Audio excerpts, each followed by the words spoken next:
good weather here in Barcelona for the first. There is this. I don't know if it happens. I mean, I guess it happens all the time across the world, but here there's a. They call it a cold front, which is basically Sure. suddenly the temperature dropped, and it's really cold, and but it should be not like this because it's April, spring here, so it's quite unusual to see people using scarf and gloves all over the streets. But even with that, it's still a sunny day, so it's bearable. How about you? Hey man, yeah, can't complain if it's sunny outside. It's been good, man. We got spring break here, in this neck of the woods. So I'm actually not at my desktop at the moment, folks. So hope everything streams well if you're with us on YouTube or Twitch. If you're tuning in there, we got everything set up as normal here. But if there are any hiccups, please bear with us. I don't have I don't have my power. I don't have as much power, but we're on the road here. It's good. Sun is out. Likewise here, and just enjoying the spring here, the start of spring, right? Correct. And do you want to remind the folks here what is the usual agenda for One Hive TV streams during the week? Yes, definitely. And we actually have a slide, of course, on my other computer that I have here. I'm going to start sharing throughout our Monday broadcasts to do exactly that and help people. You can take a screenshot of it, or just remind folks of what we got going on each week. So, to everybody GM who's joining us here in the Discord, of course, also we're streaming live on YouTube and Twitch, where you can see some good visual aids there as we talk through the news and cool stuff today. We'll be hosting a bunch of folks from the POAPathon project today and talk about Web3 art and the cool stuff that they got going on there. So again, GM to everybody. Our weekly schedule has really sort of fallen into place here today and every Monday at 11 a.m. Eastern or 3 p.m. UTC. We have this show, Edu and I would do the first hour together, and we talk about the news. Edu has some awesome stories to share each week, including today. So looking forward to that. And the second hour of our Monday broadcast is with a guest from around the Web3 space. Tuesdays, we always have a show now on Tuesdays as well, but they do rotate. So there's like two bi-weekly Tuesday shows, and they rotate. So this week will be with Paul. This week's show is Paul 2 Web3. You don't know Paul 2, you should. He's an awesome guy. He's going to be talking tomorrow. His show is going to focus on really anything that he wants, of course, dowing it full time here. But in general, I think we know Paul has a strong interest in promoting the gardens ecosystem and regen projects and all of that good stuff. So he's going to have a show on tomorrow. We'll post exactly the time. It's floated a little bit, so we'll post the timing in the next couple hours after the show today. And then the other biweekly Tuesday show is late night with Billy Jitsu. So if you want some serious talk, no FUD, just serious objective analysis and chatting about serious projects and not serious projects. Tune in Tuesday nights in the evening if you want to see our episode from last week and go to the YouTube page. All of our shows are obviously broadcast straight to YouTube. They're recorded there. We're going to start putting up more highlights. We're going to cross post to both One Hive and the One HTV YouTube channels. And then Wednesday, we have a weekly show, and this is every week, is NFTs and gaming with Dosh and Solar. And so this has been going for almost as long as this Monday show, in several months now. So if you're in NFTs and gaming, check out that show. That is 3 p.m. Eastern every Wednesday. And then Thursdays, we have a bi-weekly show as well. And it is bi-weekly, so it's every other week on Thursdays. We have an awesome it's going to soon be every week. But right now, including this coming Thursday, we have a show on Thursday evenings at 6 p.m. Eastern. And this is, it's basically a Spanglish news and music listening party. Okay, so Miguel he is a contributor at One Hive TV, and he's somebody who has been spearheading this show. So bi-weekly on Thursdays, particularly if you're a Spanish speaker, definitely plan to attend. They do a lot of cool stuff. He's getting great guests on there, and then typically the second half of the show is just straight up music listening. And the vast majority of the artists and the music you'll hear are actually bands that Miguel himself has produced. So again, if it is all Spanish language, but the music is music is universal, so to speak. So check out the Thursday show bi-weekly as well. We've got a lot of cool stuff going on. But Edu, I'm going to mute up here and let you take us to the news, sir. GM again to everybody for joining us. Sure. So we can start today with the headlines. The headlines for the folks who may be new on the stream. The headlines, it's a collection of information that is gathered from the snapshot from many of these DAOs or DeFi projects. And the idea is that we use the snapshot as a source of truth, and we try to dig into what's going on regarding every proposal. So you will listen about a little bit what is the percentage of vote. You will listen about what the proposal is about, and you will also listen how many people vote, well, sometimes in these proposals. So we can start with AAVE. And AAVE had a proposal that it's basically to add Mai to AAVE V3 on Polygon, Phantom, and Avalanche. And basically, the proposal seeks to add support for Mai and AAVE V3. And they explained that for the folks here who, like me, didn't know what it was, Mai is the first and largest stablecoin project on Polygon and Phantom. And Mai is an over-collateralized CDP stablecoin on Polygon, Avalanche, Phantom, Arbitrum, Harmony, Moonriver, and Gnosis Chain. And it's one of the most cross-chain assets in DeFi, currently on 18 chains through multi-chain. Listing Mai will connect AAVE to most communities in these chains through the integration already made by Mai. They also explained that the risk profile of Mai is quite low, and it is used by large institutions like Celsius and Polygon, and it has also received grants from several blockchains, including Polygon, Phantom, Harmony, Aurora, and EOTEX. This proposal was voted in favor. Let's consider the amount of votes that this had 7,049 votes, which is a lot.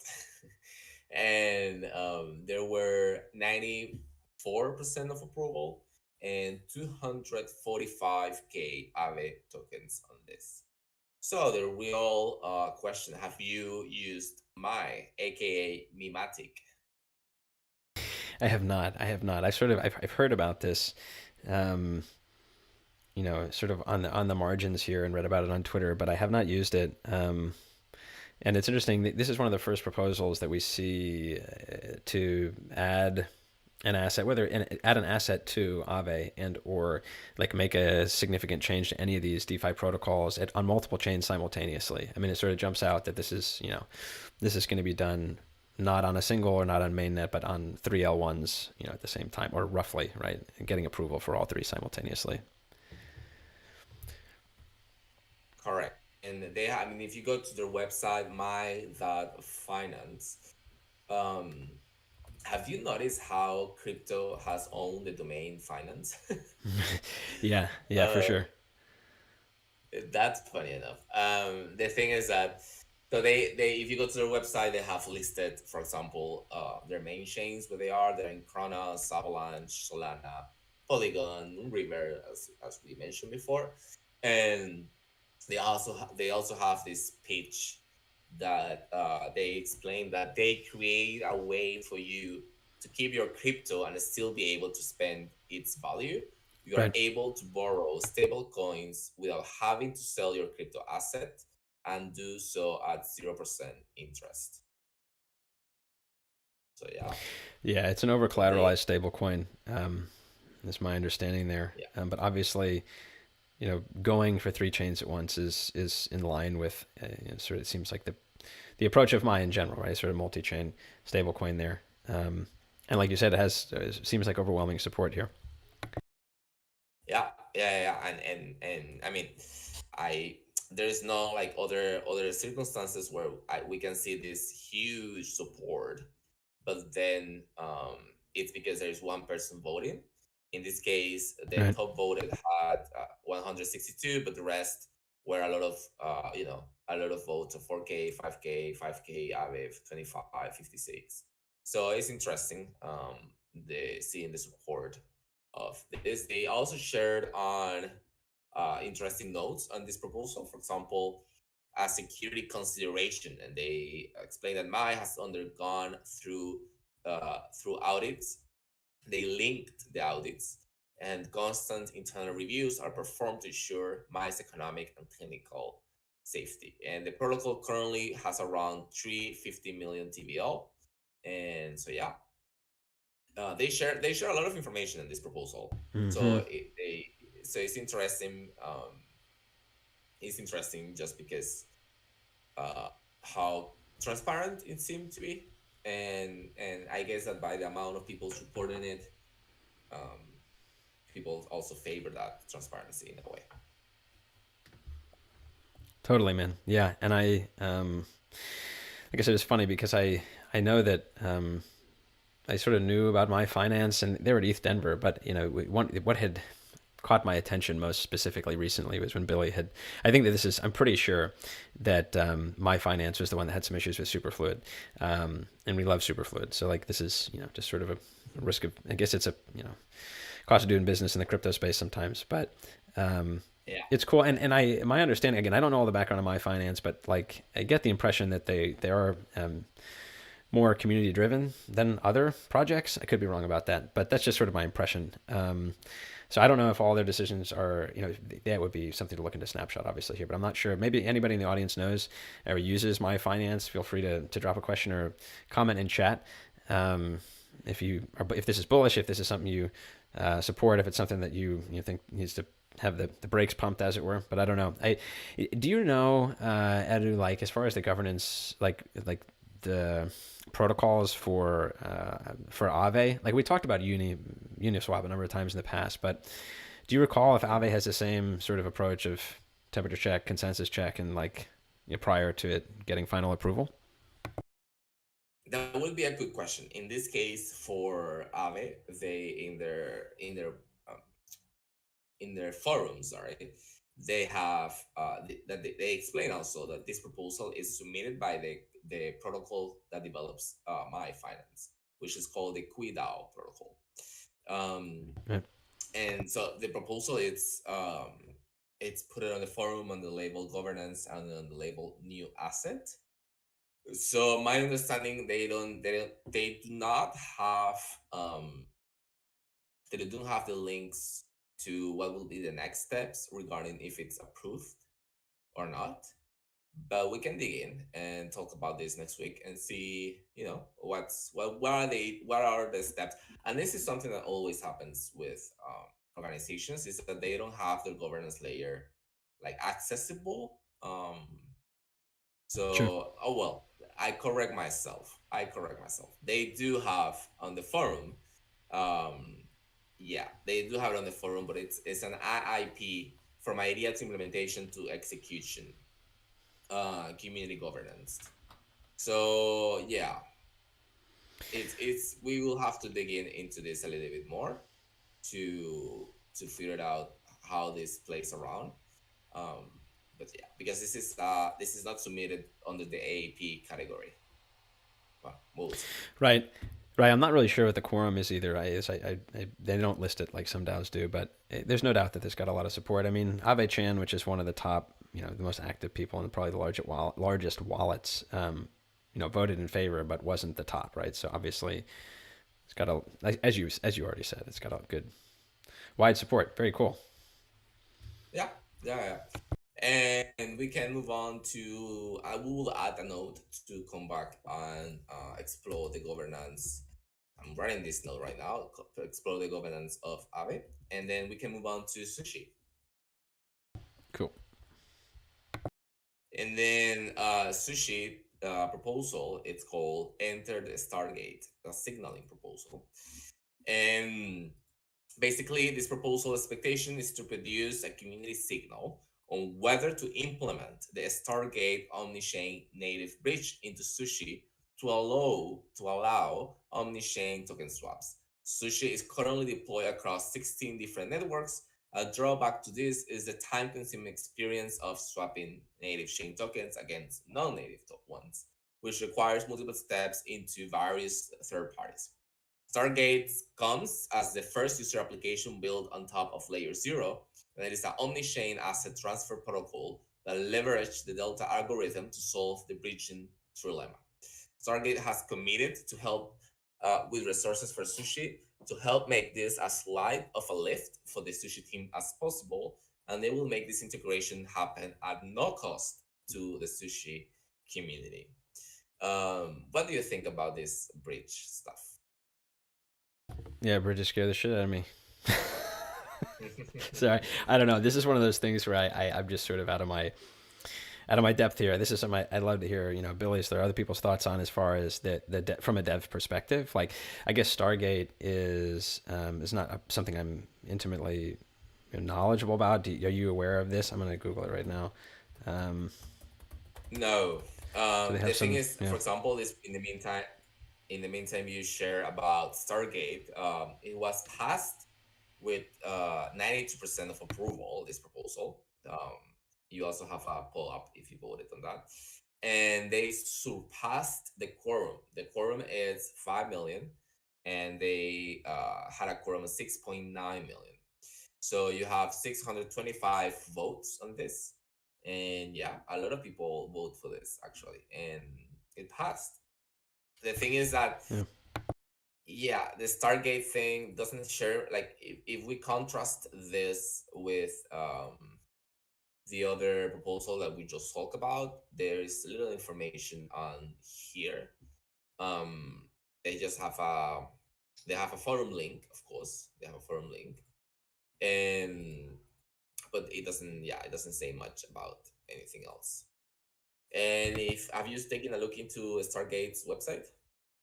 Not yet, but I did. I just Googled it quickly. And for folks that are on YouTube or Twitch, we do have it on screen here, just a brief summary. So this is on the consensus website, and I don't know. It seems likely that this is a project that is a spawn of consensus. Maybe they invested in it, but fully composable cross-chain bridge protocol built with layer 0 that enables native asset transfers between different blockchain networks. I mean, this is the dilemma, right? Is that you essentially bridges, Yeah. you're not, it might seem like you're sending the coins over, but you're not really sending the coins over, right? So it's, again, that's great. That sounds really nice. Like, I obviously would like to get deeper into this. If anybody, again, who is watching with us this morning, or afternoon, depending on where you're at, is knowledgeable about Stargate, or like how much, yeah, it would be great how much sense this makes and could maybe help illuminate the path here or understanding. Please don't hesitate to drop a chat there. On that note, really quick, folks, I'm actually not posting an active in chat today during today's show, only because I'm afraid I'm going to crash my machine. I'm not at home at the moment. So yeah, if you're dropping stuff in chat there, I don't know if you have a chance, or if Rohek is able to respond to your questions. Yeah, we'll definitely get back to you after the fact if we don't, if I'm not able to get back to you now. But yeah, Stargate's interesting. I mean, solving this, if this is what it says it is, this is really exciting, and it's cool to see integration with Sushi. And it makes me think, if there are other integrations that already exist, or if they're coming soon. But this article, like this overview article of Stargate, was published on the Consensus website on the 25th of March. So this is recent. It seems like a recent thing. Yeah. So I'm really glad we Yeah. catch this. This is a super interesting tech here. Yeah. The thing is that if I go to the transfer tool in their website, and if you pick a network to transfer one to the other one, then they only have the tokens that are available, and this is something that I guess could be changed or not. I don't know. But the only tokens that are available are USDC, USDT, and the Stargate token. Right. So Right. you cannot bridge even Ether from Ethereum. So It's surprising, but yeah, I guess it's interesting they're doing it in the stable coins. I'll have to dig into. This is actually something I'm definitely going to dig into. I'm really interested, just because bridges are essentially. We'll put it this way: the first project to really solve bridges in some trustless way that's a big deal in my opinion, and it seems like this has the makings of that. I mean, I know that Gnosis Chain is talking about different things as well, with the sort of different types of bridge compatibility with the mainnet. So this is definitely a space we want to keep track of, and I'm excited to see this. I mean, I'm trying to so you first, Edu, raised the story a couple weeks ago about the samurais being sort of resurrected at Sushi, yeah, in the now that sort of the smoke is cleared and all the shit that went down in 2021 and more recently. I don't know. I tend to like to bet on the underdogs, and it's almost like the people who are sincerely community builders in Sushi got pushed aside, but now they're back. And with integrations like this, it's good to see. At least I want to stay positive on that. So cool, man. yeah. Let's stay positive. Absolutely. This is not a show. I don't really hold Sushi. I'm just Good for them. Yeah, yeah. Let's stay positive. And yeah, that's regarding sushi. Let's consider also this is a signaling. Um, Right. they also have a second proposal that ends in April the 8th, and it's a sushi legal structure, a signaling proposal also. And this proposal expectation is to produce a community signal, as I mentioned before, and they are seeking input from the community on the formation of association or foundation in order to mitigate future risks. This will help them to provide legal clarity, limit liability, and create an apparatus that to manage administrative issues for sushi with regards of all token holders and contributors. And they specify the initial estimated budget for the setup. It's from between 80K to 100K with a recurring cost of 10K. As this is a signal vote, the proposal is designed to indicate a signal for sushi to progress or not in the direction of forming a Swiss association. And the details of the association members and their responsibilities, general legal counsel, and the types of operational entities that can interact with the association will be fleshed out before the implementation vote if this signal proposal passes. This was voted with 3.3 million sushi, 99% approval, but it didn't fill the quorum. But since it's a signaling, I don't think it mattered much. But well, it got short of the quorum by 1.7 million, but it was voted for 380 people. I mean, they still have 4 days to finish the quorum, so maybe in 4 days they can fulfill the quorum. But yeah, so they are moving towards this aspect of finding this uh, association, organization, legal framework to work with. It's just in some ways echoing what we talked about last week about Gitcoin, isn't it? At least, Correct. yeah, finding those what sort of structure works the best. Very Yeah, interesting. yeah, yeah. And then we have Uniswap. Want to talk about Uniswap? Let's do it, man. Let me hop on over there, and here we go. Yeah, so this is a temperature check, and it's to deploy Uniswap V3 on Moonbeam. We just talked about Moonbeam a little bit before because it's also one of the ones that were mentioned in Mai as one of the chains where Mai is also available. So Uniswap is also aiming coming to Moonbeam, and they explain on this proposal that in supporting of furthering the vision of multi-chain Uniswap, this proposal asks the Uniswap community to vote on authorizing the deployment of Uniswap V3 to Moonbeam. They explain the same thing that also the other folks explained. Uniswap has been deployed in Ethereum, Polygon, Arbitrum, Optimism, giving it a great coverage within Ethereum and its most popular L2s. However, Uniswap has not yet expanded beyond the greater Ethereum ecosystem.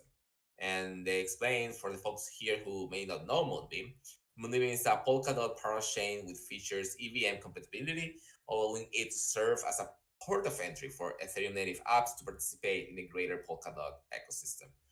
Deploying on Moonbeam will expand the Uniswap community to include users of the Polkadot ecosystem and helping Uniswap, therefore, on its journey to become a leading product to the multi-chain world. As part of this proposal, Nomad, via grant from the Moonbeam Foundation, will commit 2.5 million to the Uniswap grants program to help grow the multi-chain Uniswap ecosystem. And this was voted with 99% in favor, 1,300 votes on this.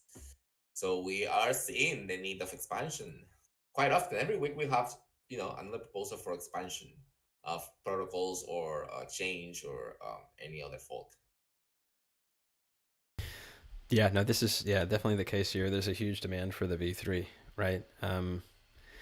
And for those of you who are joining us perhaps today for the first time, GM to everybody, and we were talking about the expansion of Uniswap to Gnosis Chain last week. So yeah, there's a number of these stories that Ed is sharing with us today that align really with what we've been talking about for several weeks here. It's definitely a trend for sure, man. Yeah, and the curious part, and the reasons why I also picked this news for today, is that blockchain at Berkeley is the one that is creating this proposal. and that was a name I was not expecting to read on a Uniswap proposal. From Moonbeam now? Yeah, blockchain at Berkeley is the one creating. They explained at the beginning of the proposal. Blockchain at Berkeley is creating the proposal in partnership with Nomad to deploy Uniswap V3 on Moonbeam. They do not Good. explain what is the level of involvement about Berkeley on this, uh, but it seemed interesting.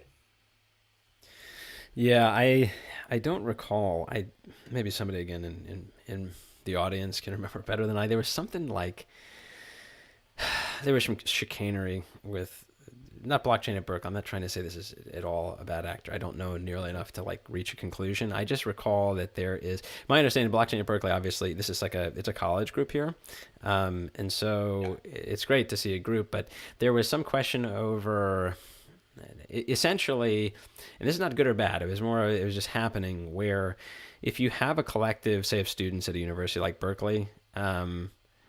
And they're very active in this space, then it becomes a voting block, right? And not it's not guaranteed, but the sense is that there's probably a number of there are a number of individuals involved with the blockchain program at Berkeley that obviously are probably large token holders, and they, in the past, I think have sometimes acted more or less in unison, which is again, it's just this is liquid democracy, right? So yeah. Interesting, man. I don't know anything at all about Nomad. This is the first time I've heard of them, to be honest. I'm not sure.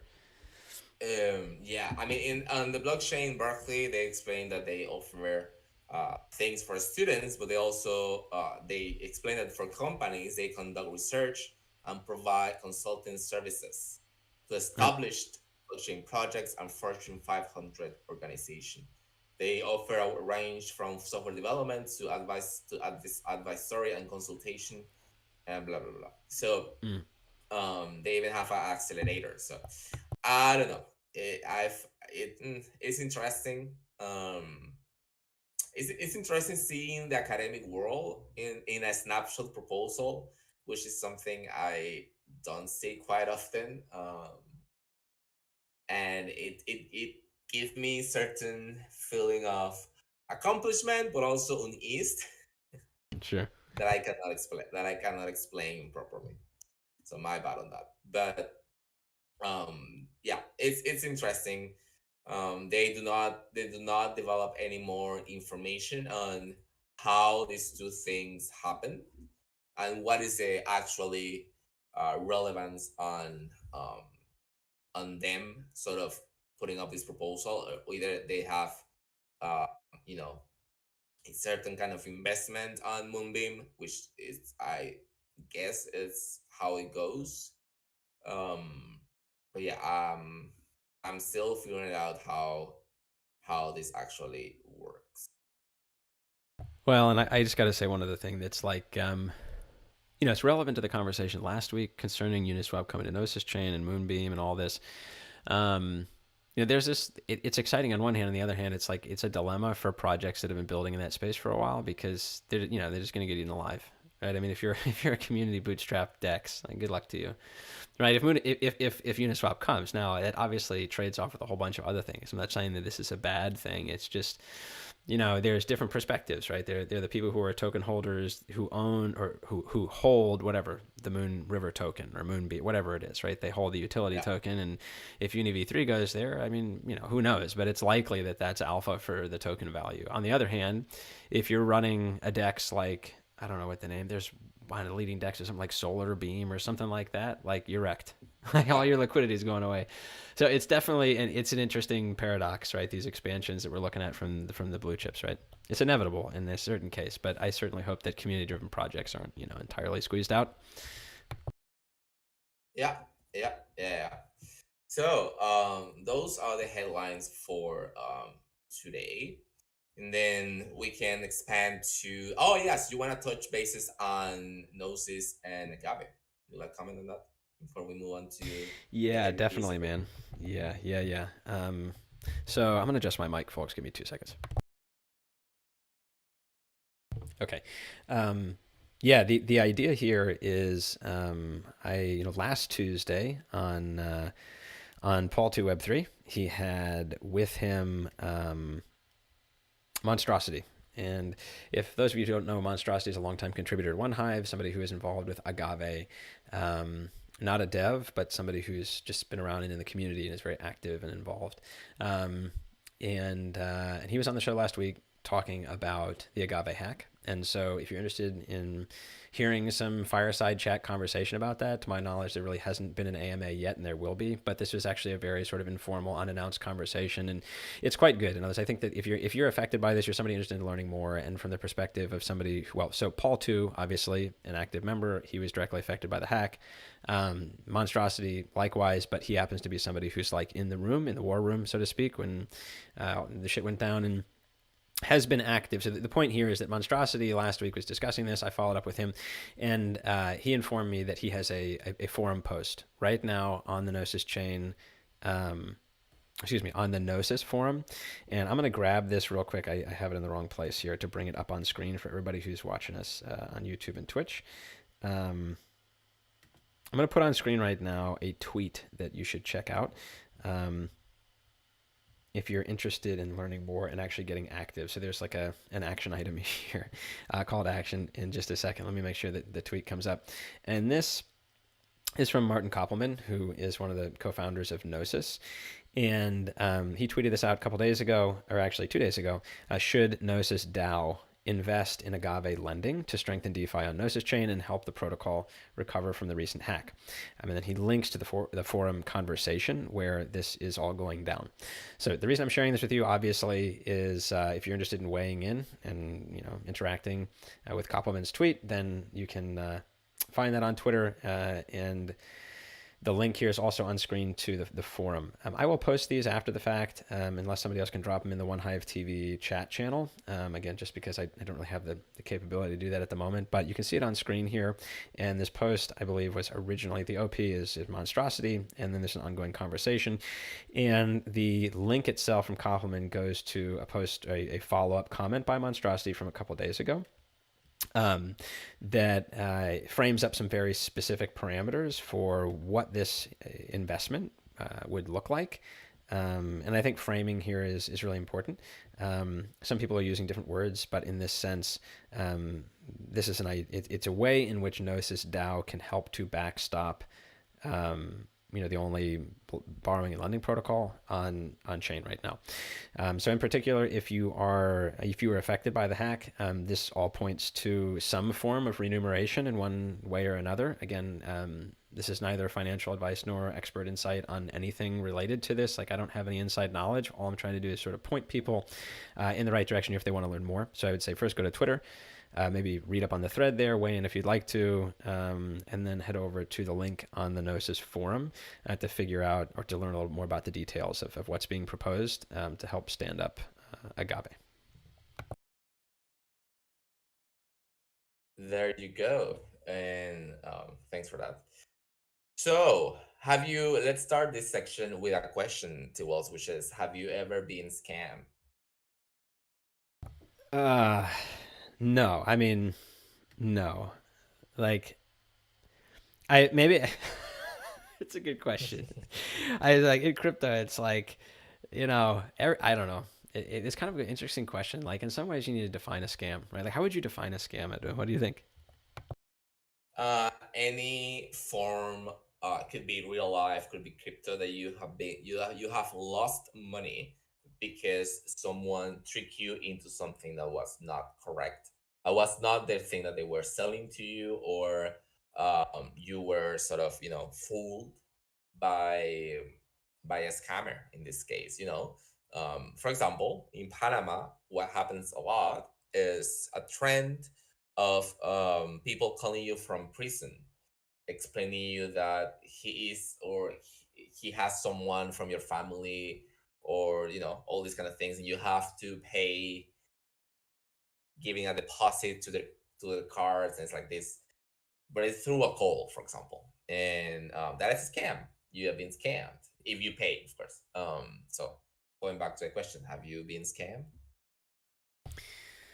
I would say luckily not in crypto. No. I think that, yeah, I've tried to approach things with that attitude of, early on, it's like, you have to just assume that people trying to part you from your money. So as long as you, we were talking about this earlier. How do you inoculate yourself from it? And I think you got some great insights to share. I do.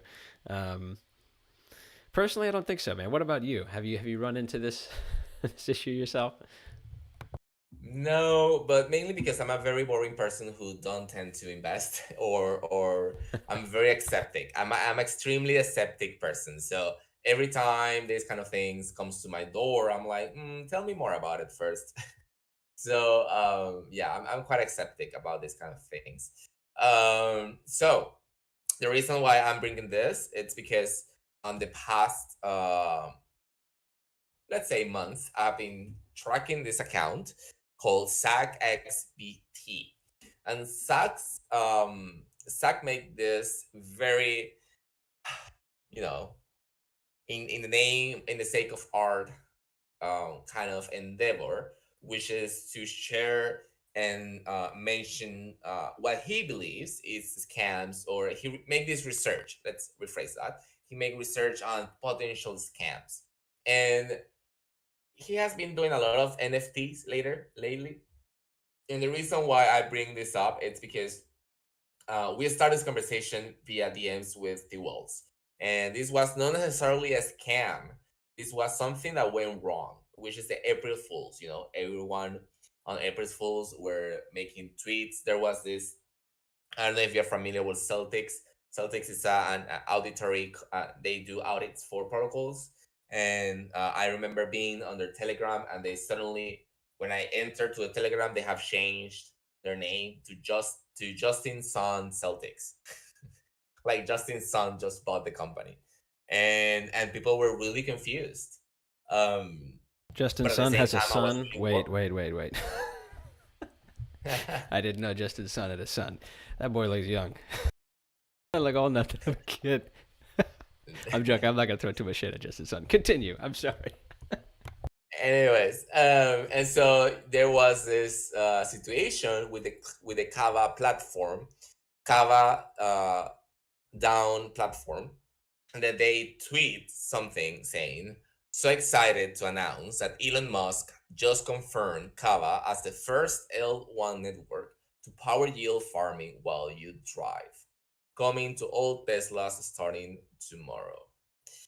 And there, and that tweet, I think, lasts like 5 minutes, maybe less, and people lost money. It was April Fool. They tweeted just after that it was an April Fool, that it was not for real, but it seems people believed it. Well, we were talking about this too, right? Sorry, It's I'm like laughing. people. This is the ultimate speculative example, though, right? It's like, okay, so get ready now, folks. Like April Fools, I'm just gonna put my money on whatever project manages to like put out the best April Fools joke. Yeah, Like I don't know, but yeah, yeah, wild. yeah. Well, So Kava's no for joke me, either, it's man. They ain't no slouch, right? This is a pretty serious project. Sorry, man. Keep yeah, going. yeah, Yeah. yeah. Yeah, they have 156K followers, and but this is a reputation aspect, you know. And this is there's two aspects of this thing. The first one is how much we are in our own world that we don't remember it's April's Fool. How much we are into this bubble that we lose scope of what is surrounding us, and secondly, how naive, greedy, whatever adjective you want to use to label this action of trusting something blindly and just going for it. And part of the tweets, there was this guy who mentioned, "I'm shaking. I lost all my portfolio because Kava's platforms are April Fools." And they explain how it goes. Basically, he explained that he changed the leverage to 40x, and he was very happy because if he did 2x, he was going to make a lot of money, around Oh God. 600K. That was his, you know, you know, and he entered the trade, and and Wrecked. after the April Fool tweet, the price went down, and it was within 2-3 minutes, and so Oh man, but the I fun have the the solution for thing. this though, right? Like, don't margin trade. Go ahead. Right. Like, Right. I don't know. It's hard, right? Because Right. like, I Yeah. mean, is it Kava's fault that this guy was like, oh fuck, I'm gonna leverage up and make $500,000? Nope. Like, I don't Yeah. know. Nope. Nope. And in fact, he mentioned that he put. I mean, he. Um. So, anyways, it's this kind of things. It's the things that could happen to you or anyone's, and then because we can argue that Kava's platform was not heavily intended, but then we have the case of Pixelmon, Oh, right. which is something. This is how I actually get to know the account of Zach XBT. And Pixelmon, he started a tweet saying Pixelmon raised over 7 million at 3 ETH per mint, just to reveal uh, this. And he showed screenshots of basically my nephew's PowerPoint or Paint drawings, um, because it looks like my nephew's drawings in Paint. And he this guy Sad goes into explaining the research that he did. I don't know if you're showing the screen with the NFTs. I Yeah, hope yeah, you're yeah, doing yeah. it, because they are. I mean, if you scroll down, you will see how it is supposedly to look like versus how it is, and it has no point, not even close to what they show. And then this guy make a research and um, basically he explained that most of the artwork that this verify account on Twitter called Pixelmon, um, all the art that they were hyping about was art that was bought online and sort of transformed into their artwork and make people believe it was their artwork. And they also explained that someone from the multisig from Pixelmon after the frenziness went and took into an NFT buying spree, and he bought Azuki, he put apes, he bought a bunch of stuff that he bought, and it's they also have like he posts this screenshot of their Discord saying market took a dip, so our dev team wallet purchased a few NFTs. A few.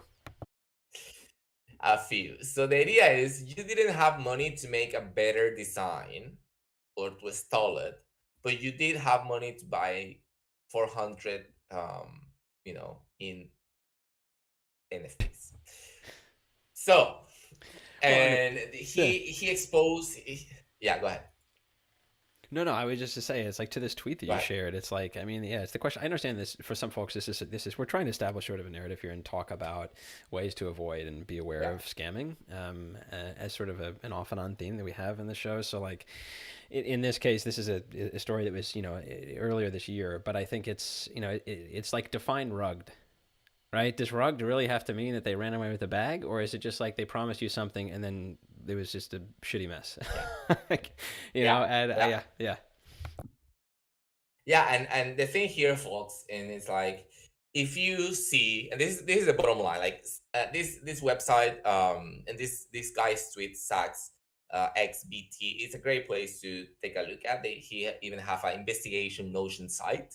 But the idea is, if you wanna get into any of these kind of projects that ask you to sort of Dutch action, or they ask you to pre-mint or do any of these things, and you have zero reference about these projects, and we will try to come up with a series of main points to take care of or to look at before making this kind of decision. But the idea is, make sure that the information that they are putting up, it's verifiable, that there is a team behind the designs or the economics or the token economics of the project. Make the uncomfortable question if they're asking you your ETH in exchange for something, and make sure that the previews and the teaser they are showing are verifiable, that they are not stealing people's art to just pre-mint or or get your money in an easy way. And do not believe that because an influencer or a blue tick account share that project, that's enough, because a lot of influencers are just getting paid for sharing this kind of news or sharing this kind of projects. That doesn't mean they have verified information. They're just being given a bunch of, couple of thousand of in ETH or in stable coins, whatever they pay influencers. And they only care about their blue tick. They only care about people believing that because you have a blue tick account, everything that you share is worth it, and everything that you share, it's something that has some kind of trust level or a high trust level kind of thing, And I feel like it's a play it's play field for scammers. What else would you take a Yeah. look at, T Wells, if you will have to consider something worth to you know um, Well, I mean, yeah, buy? it's like a, the entire space is buyer beware, basically, right? And so this is, it creates enormous opportunity and risk at the same time, right? So I don't think this is entirely like news to everybody in crypto, but to your point here, I feel like let's just take the check mark as itself. I mean, and this is no mystery, but in this case, it's a great example. It's like indirectly, Twitter bears a certain responsibility for the fucking rug, right? For these people getting wrecked. I'm not blaming Twitter, but I'm simply saying, it's like how many people, are worth a check mark because they're actually doing things in crypto or elsewhere that are important and like, meaningful, and others that are enabling, right, and creating measurable amounts or measurable levels of confidence, that is it's a goal, right? In other words, if you're trying to con people out of their money, you're going to do everything in your power to get the check mark. So what does that say about the check mark, or like how it's being curated? Yeah, and I'm sort of going in a separate direction here, but it's something that I've been on my mind recently, and certainly is, in Yeah. this case, it's almost like, I'm not suggesting this. I'm sort of just throwing it out there, shooting from the hip. But like in this case, if you have an account that straight up essentially scams people like this in the product, like you'd hope that at least there'd be some remedial action where people could like appeal, like they shouldn't have the check mark, or there should be some Correct. some action by Correct. Twitter to like flag the account as having, screwed people. Yeah. Yeah. That's exactly that is exactly the thing. Like, I feel that people believe in their online reputation rather than research, and you should not. Like, I know easy money is something that we all will like, but at the same time, if you have zero background of a project, do research. Just do a research. Don't believe the blue tick. Don't believe how good it sounds. There will be a chance that something that sounds good and you could be the first one to get into that, and all this could be, yes, of course. But by taking 10 to 15 minutes to do a research, you won't die because of that. And it could still be easy money. But is this concept of NFTs and many other projects that could fall into this, like, like this Kava situation. Just do a research, just verify the information, and do not trust the headlines. Do not trust a blue tick account just because, you know it could be April's Fool's again, or it could be, the guy got hacked. Yeah, I mean, it's like it's in some ways this reminds me. It's all, it comes back to OpenSea and the fact that, I mean, so it's a multi-billion-dollar project who had a, what was their CTO or whatever, that's like front running the users. So it's it's almost like, I don't know. Billy and I were chatting about NFTs, and Billy was sharing a bunch about NFTs generally speaking last week. And I think that, the best hope here is that you see NFT art as a key to like enabling artists and all of this in the future. But ultimately, we hope that like NFT as a technology is able to, and will see adoption far beyond like flipping JPEGs, because inevitably that exposes you to the risk. And we were talking about this earlier, that whether it's a coin like Kava or the others, I think that, it's almost like we live in a world where you can go and buy, you could make a trade instantaneously on multiple different platforms or different places. And so there's this sense that you have to let FOMO lead your logic, otherwise you're gonna like miss out on opportunities. And I definitely think that that's where the danger goes up significantly when you allow that to happen, right? I think part of it is remembering that there'll always be opportunities, right? It's like that's the one thing in crypto, right? There's never not opportunities. So remembering that maybe helps you to dial back the FOMO when it's necessary. Yeah. Correct. Yeah, basically that. And yeah, we will see. I mean, these kind of things are quite often. I mean, these things will keep happening. Um, but yeah, just take your time, make your research, double check things, and then do whatever you want to do.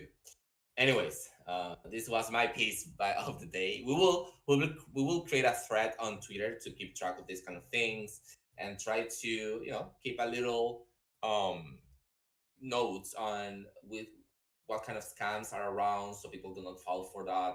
Like, do not mix your ape with another ape to create something weird, new. So yeah, we will see. Well, the last thing I wanted to just touch on, I know you got to head out here, but I also, Edo also drew our attention to Frosties. If you haven't followed this, I think it's clearly relevant because here's an example where there's a genuine rug pull, and the lawmen are here.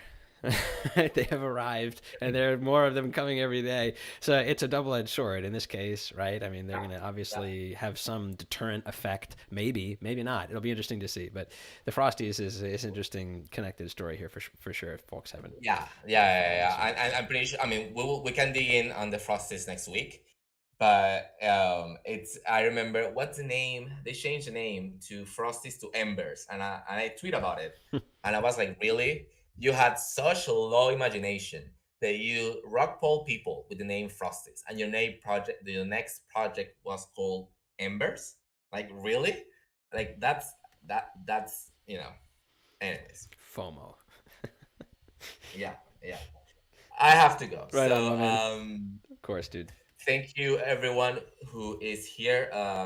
I really like when I am talking here. I really like to see people's little profile photos. I'm saying Sakura Ayumi. I'm saying Babe. There's very creative. I love Bravo Lemon.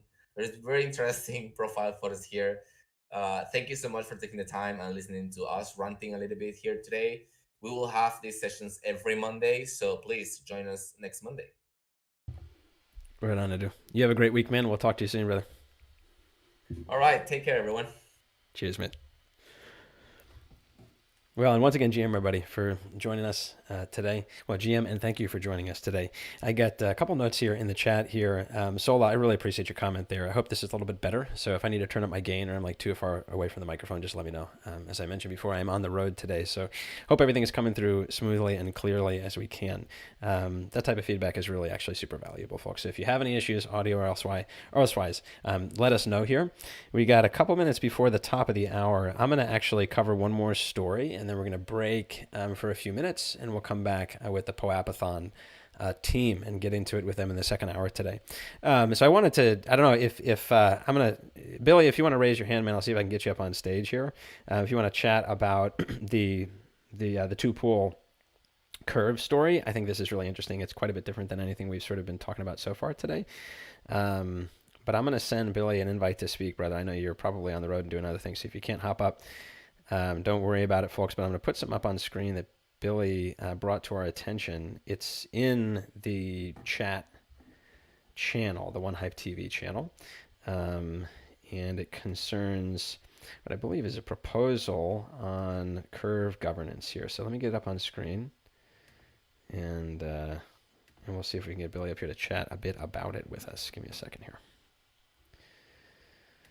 Folks, also a reminder, so we're streaming on YouTube and Twitch. If you're not following or subscribed on either of those channels, it'd be a great place to go. Something to do right now or maybe in the break. You'll see it's a live audio that we're capturing here in Discord, but we also have a whole bunch of on-screen assets that we show, etc., and URLs, and you can grab the stories from there quite easily. So head over to YouTube and Twitch. The links should be available in the the One Hype TV channel here on Discord. I'll drop them again in a moment, maybe during the break.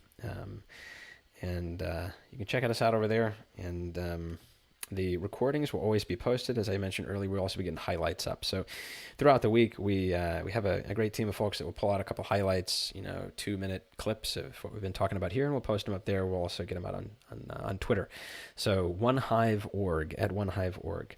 One other housekeeping thing here is that the POAP for today, okay? We have POAP every Monday, and we have one individual. Again, I don't name him out loud. You probably know him if you've attended any of our our streams here, and he does it for Monday as well as a couple other shows on the One Hive TV stream. So the POAPs will be there's gonna be two things that are happening. One is links are being sent to folks that we know come every single week that we can sort of verifiable individuals, and then we will have a secret word as well a little bit later in the broadcast. So if you're here to collect the POAP, welcome to everybody here, and we really encourage you to get active here in the community.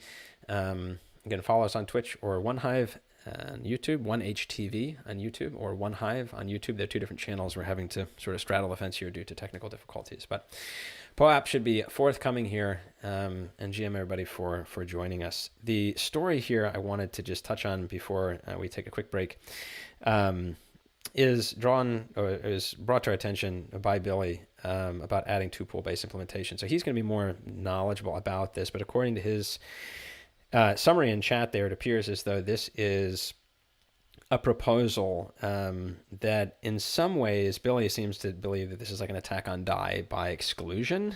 So in other words, there's sort of this emphasis on Tether and USDC.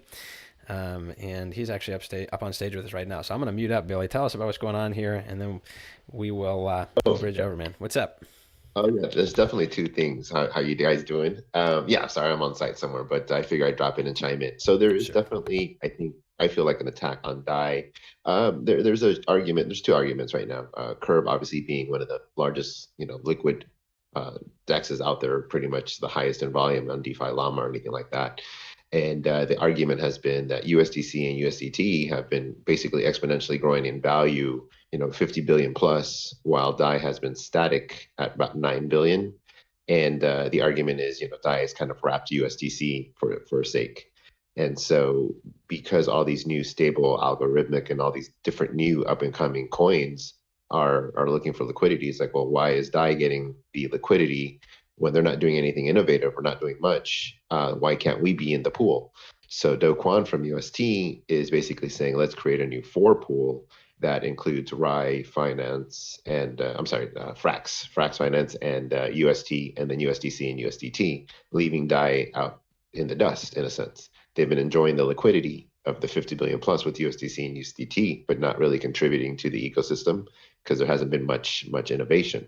So there is, basically removing them from the pool will give, will be very troublesome for DAI and Maker to see, how they respond. Either they play the game of the curve wars and they join in and now they incentivize to be on DAI, or do they, risk the DPEG in a sense, because, people will pull off their incentives and everything from DAI and Maker.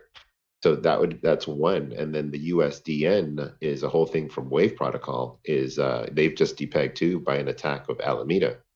So given the success of the Wave token on FTX, according to a Twitter, this is all speculation, but according to one of the devs at the team at USDN, is Alameda made an investment in Waves and made money, and in return they wanted to borrow so they could short. And so when they tried to borrow $1 million, they denied it. So they went to Binance and then bought and then shorted it and then started a FUD program. And now we're looking at USDN at about 86 cents right now because they're constantly pulling money and swapping, trying to really force. So the big man's trying to take down the peg of the Wave token. So very interesting to see what's going to happen in the space, with these new up and coming coins. What Maker's going to do with DAI, I'm not too worried, but it's the oldest in the space, but it's like, okay, well, now these new up and comings are taking all the liquidity. Are people going to pull out a Maker? It's a big question of what's going to happen in the future if they don't participate or create something innovative. And I'm going to mute myself now. You're the man. Yeah, this is, and it seems like this is, as you're saying, this is a byproduct of a lot of innovation in the stablecoin space, right? Very cool. Well, I mean, we are at the top of the hour, Billy. I'm really glad you're able to join us and give us that rundown here for folks that are, interested in keeping up to date on all of this, because this is really lifeblood of DeFi, right? I mean, it's really important to keep track of. So, thank you, sir. I appreciate it. Yeah, for sure. I figure I'd chime in. This is kind of like hot off the press. This is being voted on right now. This, 3 curve will always be around, but the liquidity incentives may not. So that, I live on Gnosis chain is based off the DAI token. So, it's very concerning for me as to like, well, what's going to happen. So definitely. Right on, man. I appreciate you. Well, and folks, again, this is Billy Jitsu. So if you're interested in hearing more from Billy, not tomorrow, but a week from tomorrow, we got our bi-weekly late night show. So we'll be posting about that. Thank you, my man. No doubt, guys. Catch you next week. Cheers, man. All right, everybody. So we're going to just take a brief pause here. I'm going to get everybody up on stage from the POAP team, and we're going to get into the second hour here. GM to everybody for joining us. Reminder, you can follow us on, you can follow or watch us on Twitch and YouTube as well. So give us a second. We're going to mute up, and we'll be back in just a minute.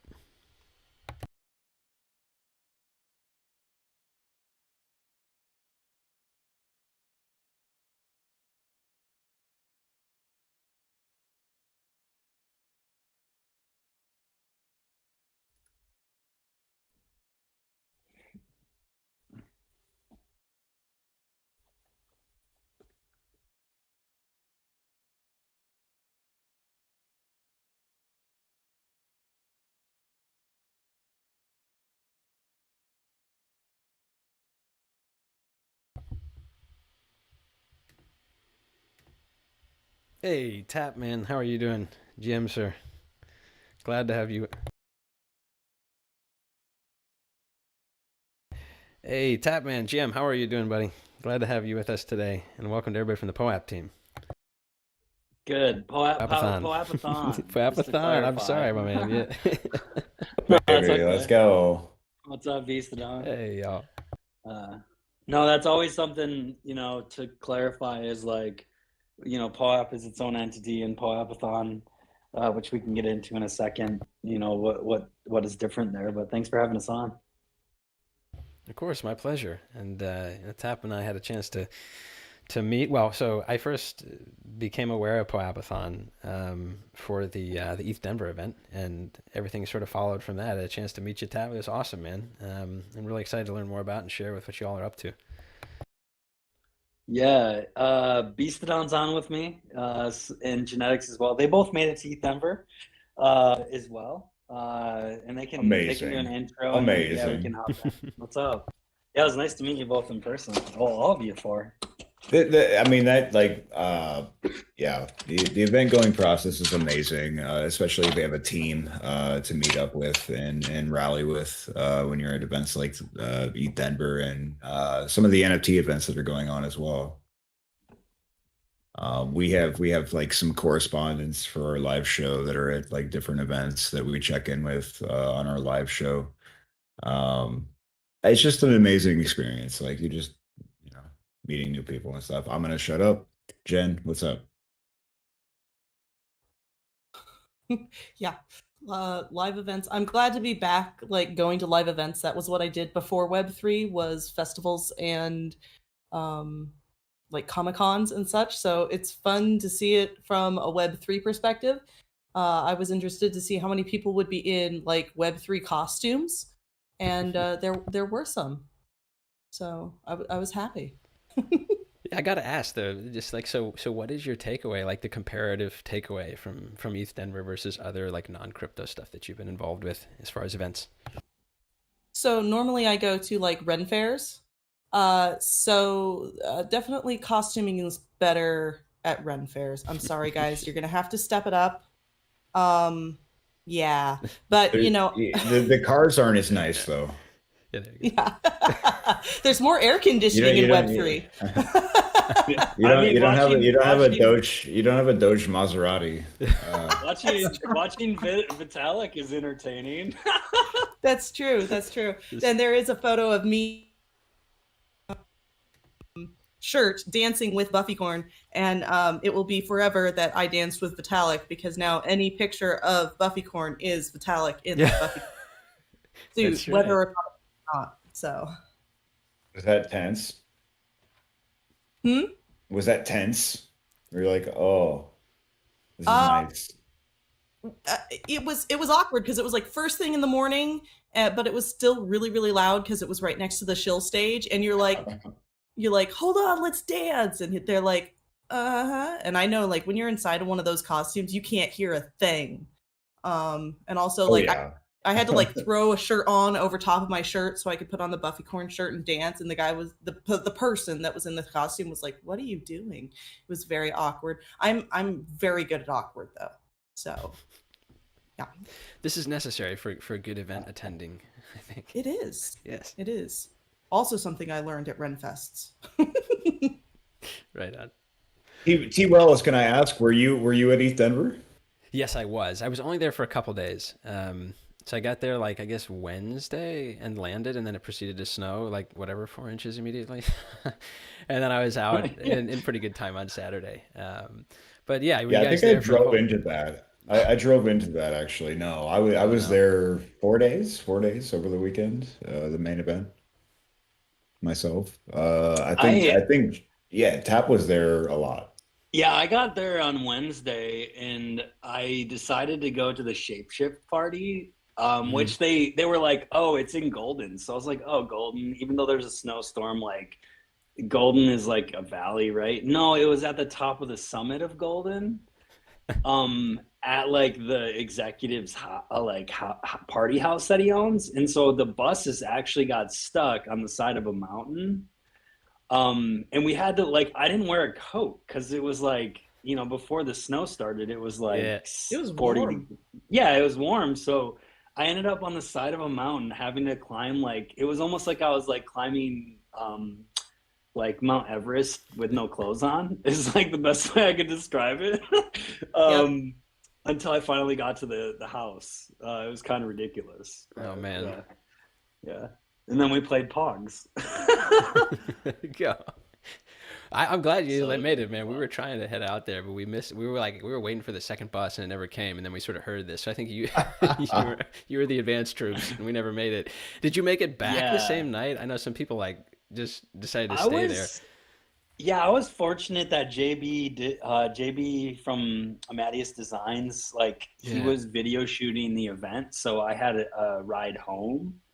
But I was like, dear Lord, I don't want to get in one of those buses because like it's probably gonna fall off a cliff and we're all like that's how bad the weather was. It only happens once every 2 or 3 years. Come on. So I think that night, like that was a Wednesday night, and then Chilling Point was the next day. I got back probably at like 1:30 or 2 in the morning. And yeah, it was entertaining. But I think it was my first time actually getting to meet JB Amadeus from POAPathon. So it was like a fun experience. He's a cool like guy. Honestly, like he was kind of he was like a guardian angel out there. I mean, like he was like he's like consummate professional. He's just working the entire time. But also like taking time to like we had lunch with him. It's just fun to be around. Like he's a great person. Yep. He's got a So we partner, want to talk right? about POAPathon? Yeah, man. Yeah, absolutely. TW is the partner in crime on the videography side. Yep. Cool, but yeah, no, I wanted to hear about sort of origin stories. Where did the idea come from? Tell us about yourselves, guys. Everything POAPathon. Yeah. Yeah, and hey, it's probably gonna be like bittersweet because like I'll talk a little bit about like the overall where it came from, where we're at, and then a little bit of story on like background with me right now because I've been struggling with some personal stuff and like taking a little bit of a step back in the project. But I think that's actually like it's a it's a positive thing. Sure. So we can talk about that too. So this is like you're getting like the all-inclusive here. Sweet. All exclusive. Is that what it's called, Beastdon? Yeah, I think Breaking news. absolutely. Right. I mean, I've been heard it here talking first. about it openly, but yeah, you heard it here first. So yeah, to get started a little bit, like, back in, I personally was involved in a DAO volatility back over the summer and kind of got sucked into the rabbit hole. Is probably the best way to put it. And that DAO like it lacked a lot in regards to like community or I don't know, engagement. And so I was sitting there and I'm like, oh well, let's make some POAPs, right? And And that was kind of the idea. And I was kind of like just observing, like I didn't build that organization. I was just kind of on the sidelines. Some friends invited me and I wanted to see like how this whole DAO thing worked. And so we you know, it was like, well, we got to make a decision to do something. So I'm like, well, let's make POAPs. Okay, cool. That's an easy, like low barrier entry to like vote community wise. Right. And then define a project, right? And it didn't have anything to do with the core project, but like it allows you to build processes on how moving forward you would make decisions. And so we voted to make POAPs for like 4 or 5 different things, like staking, voting, community, Discord participation, things like that. And that part was like relatively easy. And then it was like, shoot, someone's supposed to actually design these POAPs. And all of us looked at each other and we're like, none of us are designers. Like, and I think this is pretty typical of like the DeFi Web3 space, which is like none of us possess the skills really to make nice looking POAPs or design things, right? Like we're good analytically, we're good with ideas, we're good with writing. And so at that point, we're like, oh man, we need to figure out how to get some better designs. And the joke was like, let's make a hackathon, but for POAP design, and we'll call it POAPathon. And that was back in like, I don't know, gosh, September of last year when we first got together. 2 years ago. And yeah, it feels like many, many years ago.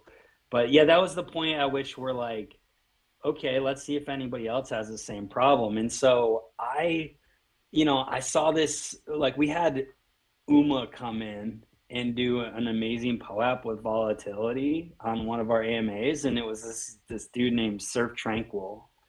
I don't even know if a dude, I shouldn't assume, but yeah, I was like, oh, I'm going to go reach out to Surf Tranquil person and figure out if they'd want to help us. And Surf Tranquil was like, oh, this is interesting. Yeah, we should make this into a bigger like hackathon thing. Love the idea. You should go talk to my friend Tangle. And Tangle, if you don't know, Tangle runs the sushi community. And so I'm like a nobody. I have no real relationships in DeFi whatsoever. And essentially the next thing you know, it's like Ben Rathers pops up and Fruity Cup from Uma and all these people. And they're like, yeah, we have the same problem, which is like, we lack a lot of the elements of creative design within our communities. So at that point, it was like, well, let's do this and let's make it a hackathon. And everyone wanted to host it on Gitcoin. And Gitcoin was like, well, you can't do a hackathon. It costs $20,000, right? So at that point, we're like, oh, well, this is going to cost a lot of money because we need both money for Gitcoin as well as money for bounties. And so we just started asking around like, hey, would everyone be willing to put money up to do this? And everyone was like, yeah, let's do it. So that was initially how the concept started into its first event, if that's helpful to know. Yeah, absolutely. And so this is last 24 hours. 24-hour event. No. Based on the 24-hour event was later on. So this was in November. And basically what we did is we were like, okay, we're going to have a 2-week-long hackathon. And I mean, for good or bad, I quit my job October 31st, not related to POAPathon at all. So I had spent the last 10 plus years in cybersecurity. And I was like, all right, I'm going to work on this project full time just for fun. Right. And we'll see how the event goes. And so it was supposed to be November 12th through 24th. And basically it was like, well, to have an effective hackathon, you have to have live streams. So we spun up a YouTube channel with Zoom. We spun up community calls and we planned out like, oh, we'll have a utility call and I'll reach out. Like I reached out to these people that I didn't know, like Superfizz and Oops. And it just like kind of targeted all these like high profile people, asking them if they would be involved. And everyone said yes, like everybody. And so it was really cool to see. It's like suddenly Unvetica from Gitcoin Song a Day Man. We had Ghostbusters Afterlife movie. Truly been a pleasure. Yeah. Yeah, we had all these personalities coming through.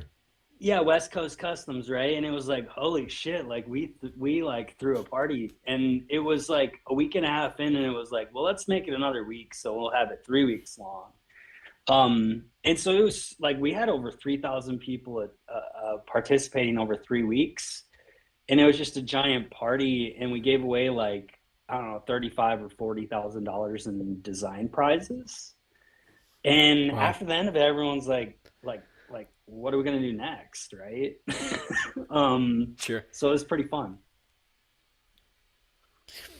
Well, that's awesome, man. I my intersection obviously sort of came over with the ETH Denver push and discovered how you all do it. And if folks in the audience haven't been over to the POAPathon server, definitely head over there. I don't know if somebody, and I can do this in a moment.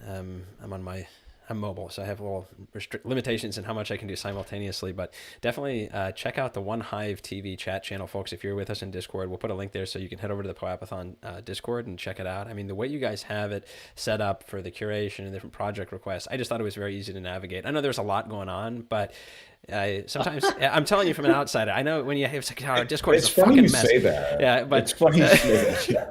Because everybody thinks their Discord is the worst, and I'm just saying I've been in a lot, and at least if you know what you're looking for and you have a little background, hey man, it was easy enough to navigate. Yeah. We'll take and taking a step back. So at that point we were like because I think the story will help tell what we actually do.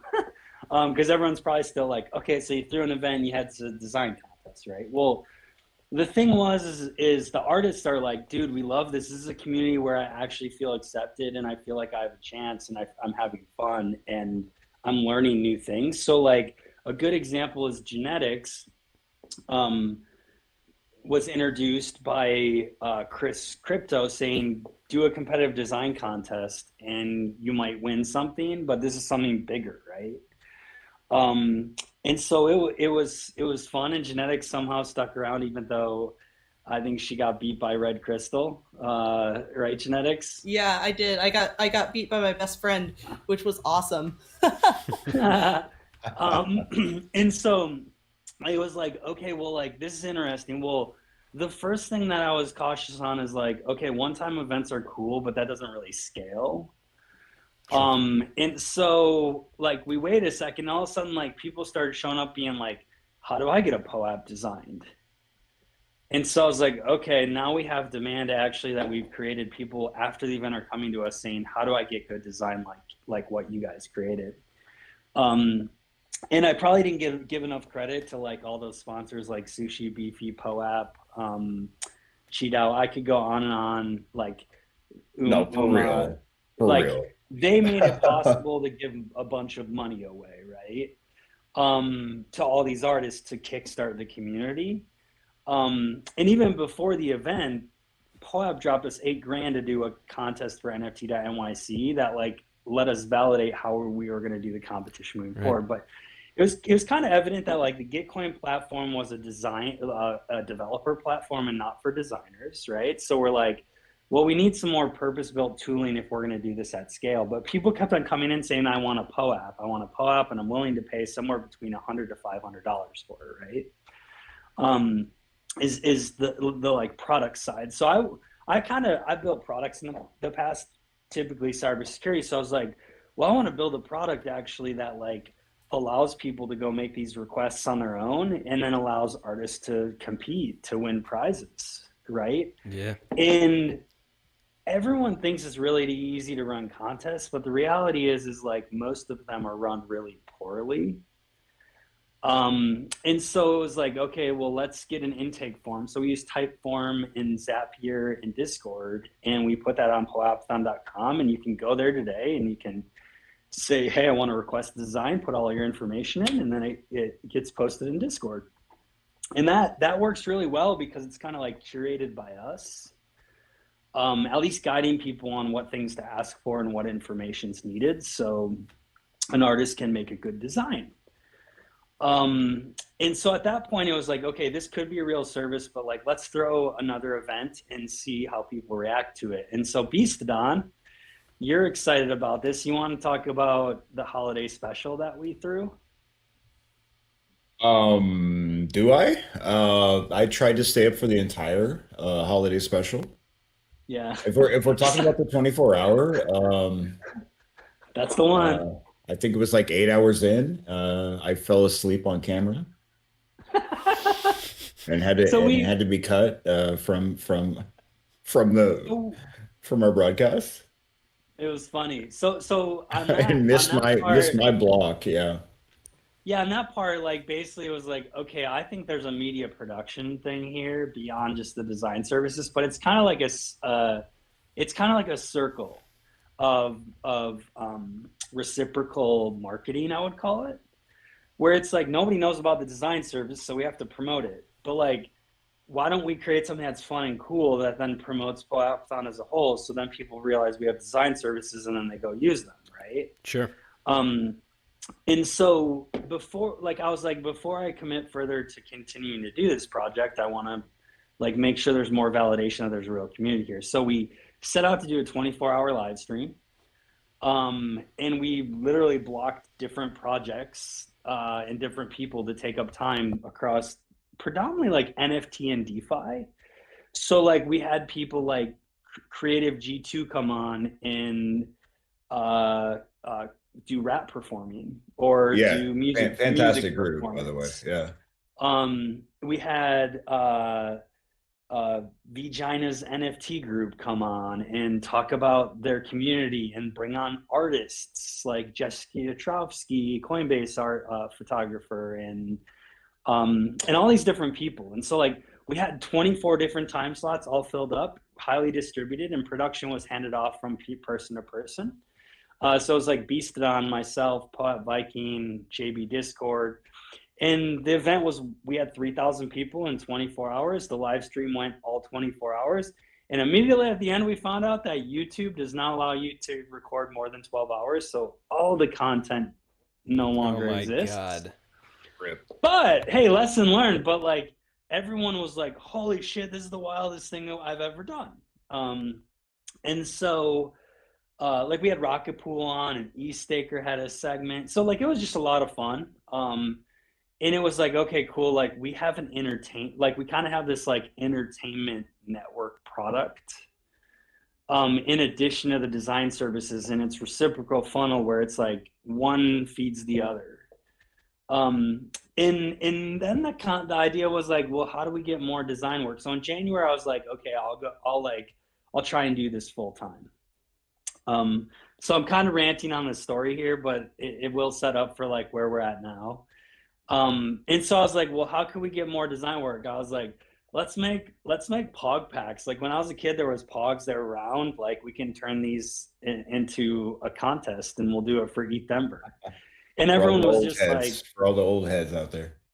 yeah. And so like you had people of like, what's a Pog? And then you had people of like, oh, my kids had that. And then you have people like me and Beasted on and Genetics, which are like, I had Pogs as a kid and nobody's seen a Pog in 20 years. So yeah, we decided, hey, let's build Pogs and POAPs. And originally it was just supposed to be the packs that we brought to ETH Denver and had a cool POAP in there, and so be it. And so we started on that. Everyone we asked was like, yes, I want to sponsor. And thank you, T-Wells and One Hive, for being a sponsor in the pack. I'm looking at some of them actually right now that I haven't shipped out yet. But yeah, like we produced, like I had never produced, and nobody else in this community really had produced physical good game like this. So it was a lot, and I ended up having to pack like we gave away about we gave away around $10,000 in prizes to artists that competed to make the best designs. We had a company called Custom Pogs, and I've published on Medium how to produce your own packs if anybody wants to. But it was like 2 months of production, and I ended up doing them all manually assembled by hand. But the community came together with all the design work, all the packaging work, the slammer designs were contests, and it like everyone just rallied around it, and it was a ton of fun. The thing that was extremely exhausting is like I assembled 25,000 packs by hand myself. Oh my God. Yeah. I Dude, saw I the wanted pictures. to, like, Yeah, I just wanted to kill my, like, sorry, I shouldn't say that, but like, yeah, it was an amazing feat, but it was absolutely exhausting from like a production standpoint, right? Sure. So then we came to Eat Denver and dropped them everywhere, like parties, handed them out to people, and it was really rewarding to be a part of like showcasing the artists' work inside those packs. The artists are from like 30 plus different countries. And so that, like, in all the design work was reflective of like all these friends and people within POAPathon. So it was, pretty cool feat. Huge strength, although it makes it really hard to coordinate our community calls. But yeah, I mean, I'll give a shout out to Rohek and Harsh. I don't know if Harsh is here, but those are the two fellas who won the contest and have some great art, and I know they enjoyed participating in it. So yeah, I mean, it's just really, I love the collaborative, creative sort of process and the opportunity for artists. It's really super cool. I think I think I sent out Rohik's. I don't know if he's gotten them yet. Pogs. I think that was like a few weeks ago. But it's kind of cool because I've been sending them, like, the artists their Pogs, as many as I can. And like just recently, like Ribs from Australia just received theirs, and like different people throughout the world. And it's like, this is crazy that we were able to collaborate and create this kind of experience and community overnight, which is really, really telling. 100. Yeah.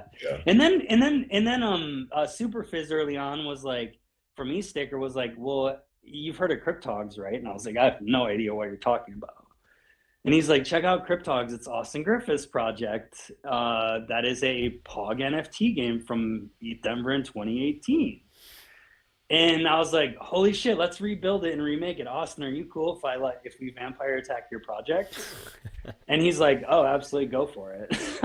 And the project didn't work anymore. So it wasn't like, let's build on the existing project. It was like, oh, this is NFTs built from 2018.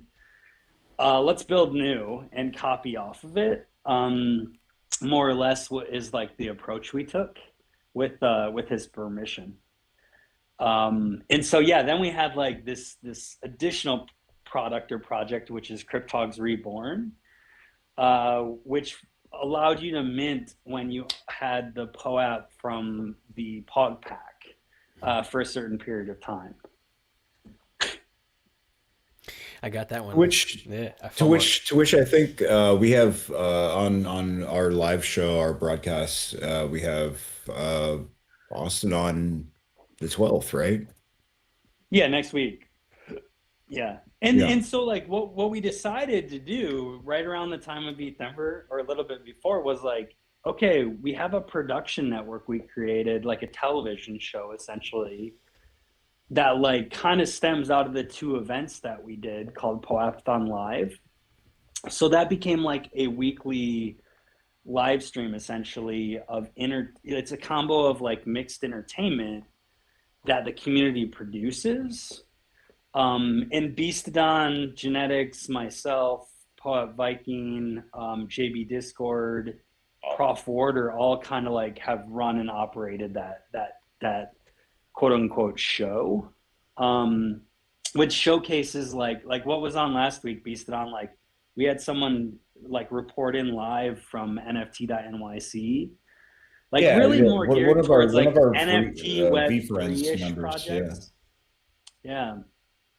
So it's kind of wild, but like live interviewing. Yeah, we have a section called The Riff. We have a section called what were some of the other section names that we came up with? Like On the Ground. On the Ground is kind of our like live production as far as people at events that are kind of like there and reporting in. Yeah, and the whole idea was like that we creating like this highly distributed production show that like there's different hosts at times. It's kind of like Saturday Night Live every week, right? You have different hosts, you have different performers, participants. We've had rappers, we've had R&B artists. We've had poets, like everything. It's crazy at this point. Yeah, Like and Grammy award winning, Grammy considered. I'm sorry, artists. We Time didn't have Magazine. Drake on yet. Yep. Drake. Time Magazine. Who did Timepieces. we have? Timepieces, but we later found out that it was the daughter of a famous actor. Yeah. Which actor? I'd have to all go I'm through gonna our refer- DMs. Yeah, it's Prof Order actually discovered that I think it's Al Pacino.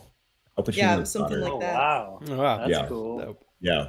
Yeah, so I mean, just kind of like this aspect of like entertainment mingled with Web3 kind of variety show, which has been super fun. But like all this has always been built just with a distributed group of people doing it for fun for the most part. You know, from a community perspective, and that's what POAPathon's been about. You know, for a bit of context there is like, okay, if people want to build and create, and then how does it sustain is the other piece. And so like a combination of like, well, we got meaningful revenue from the events we did and from the Pogs and POAPs, and from now POAPathon Live has sponsorship on the shows itself.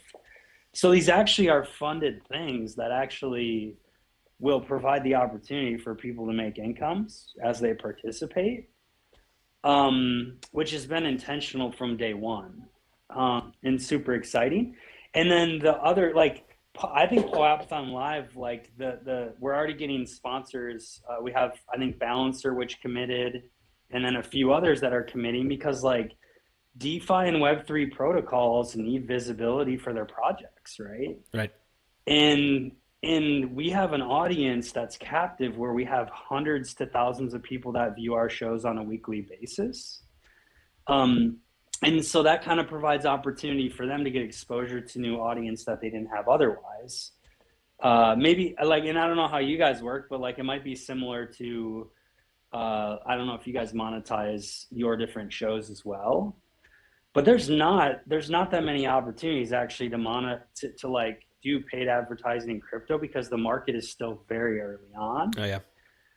And so like there's a ton of opportunity for more of these media companies and media avenues to spin up and monetize, right? Yeah, entities. Yeah.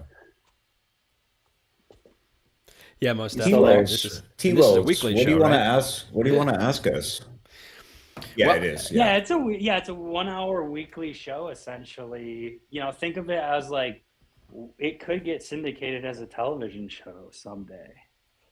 If you watch it, the production quality is really focused on producing a high quality 1 hour segment weekly. That's pretty cool. And it was kind of like the vision was a combination of like Saturday Night Live, a late show, but really being more focused on like Web3 DeFi. Also Pee-wee's Playhouse. We like to keep Yes. it kind of weird too, right? I mean, Oh, yeah. it's kind of Very a much space, so. right? You know, Yeah. so Yeah. So Yeah, well, I mean, you know, I would definitely direct people over. This is streamed on YouTube, correct? So if you go to the POAPathon YouTube channel, folks, you can subscribe and catch that Monday show. yeah. And- Well, it's on yeah. Tuesdays at 1 o'clock. Tuesdays at 1. Okay, I'm sorry, I was Eastern. looking at the wrong thing here. Got it. That's Okay. all right. And so, well, I mean, the questions I had for you guys was sort of like, I think I know a bit about TAP on the background, and clearly what you shared today paints a little more color on that. But as far as, you know, Beast of John and genetics, how did you guys get involved in POAPathon, and sort of what like makes you most excited about what you're up to these days? go ahead, Jen. I'll follow. Okay.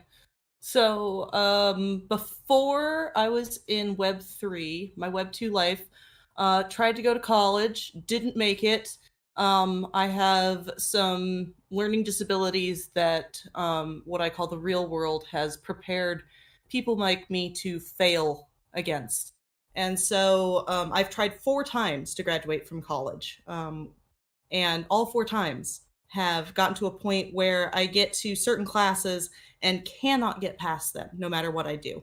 And so I was like, you know what? I don't think I'm ever going to graduate college. And in my mind, that meant I was going to be a failure the rest of my life.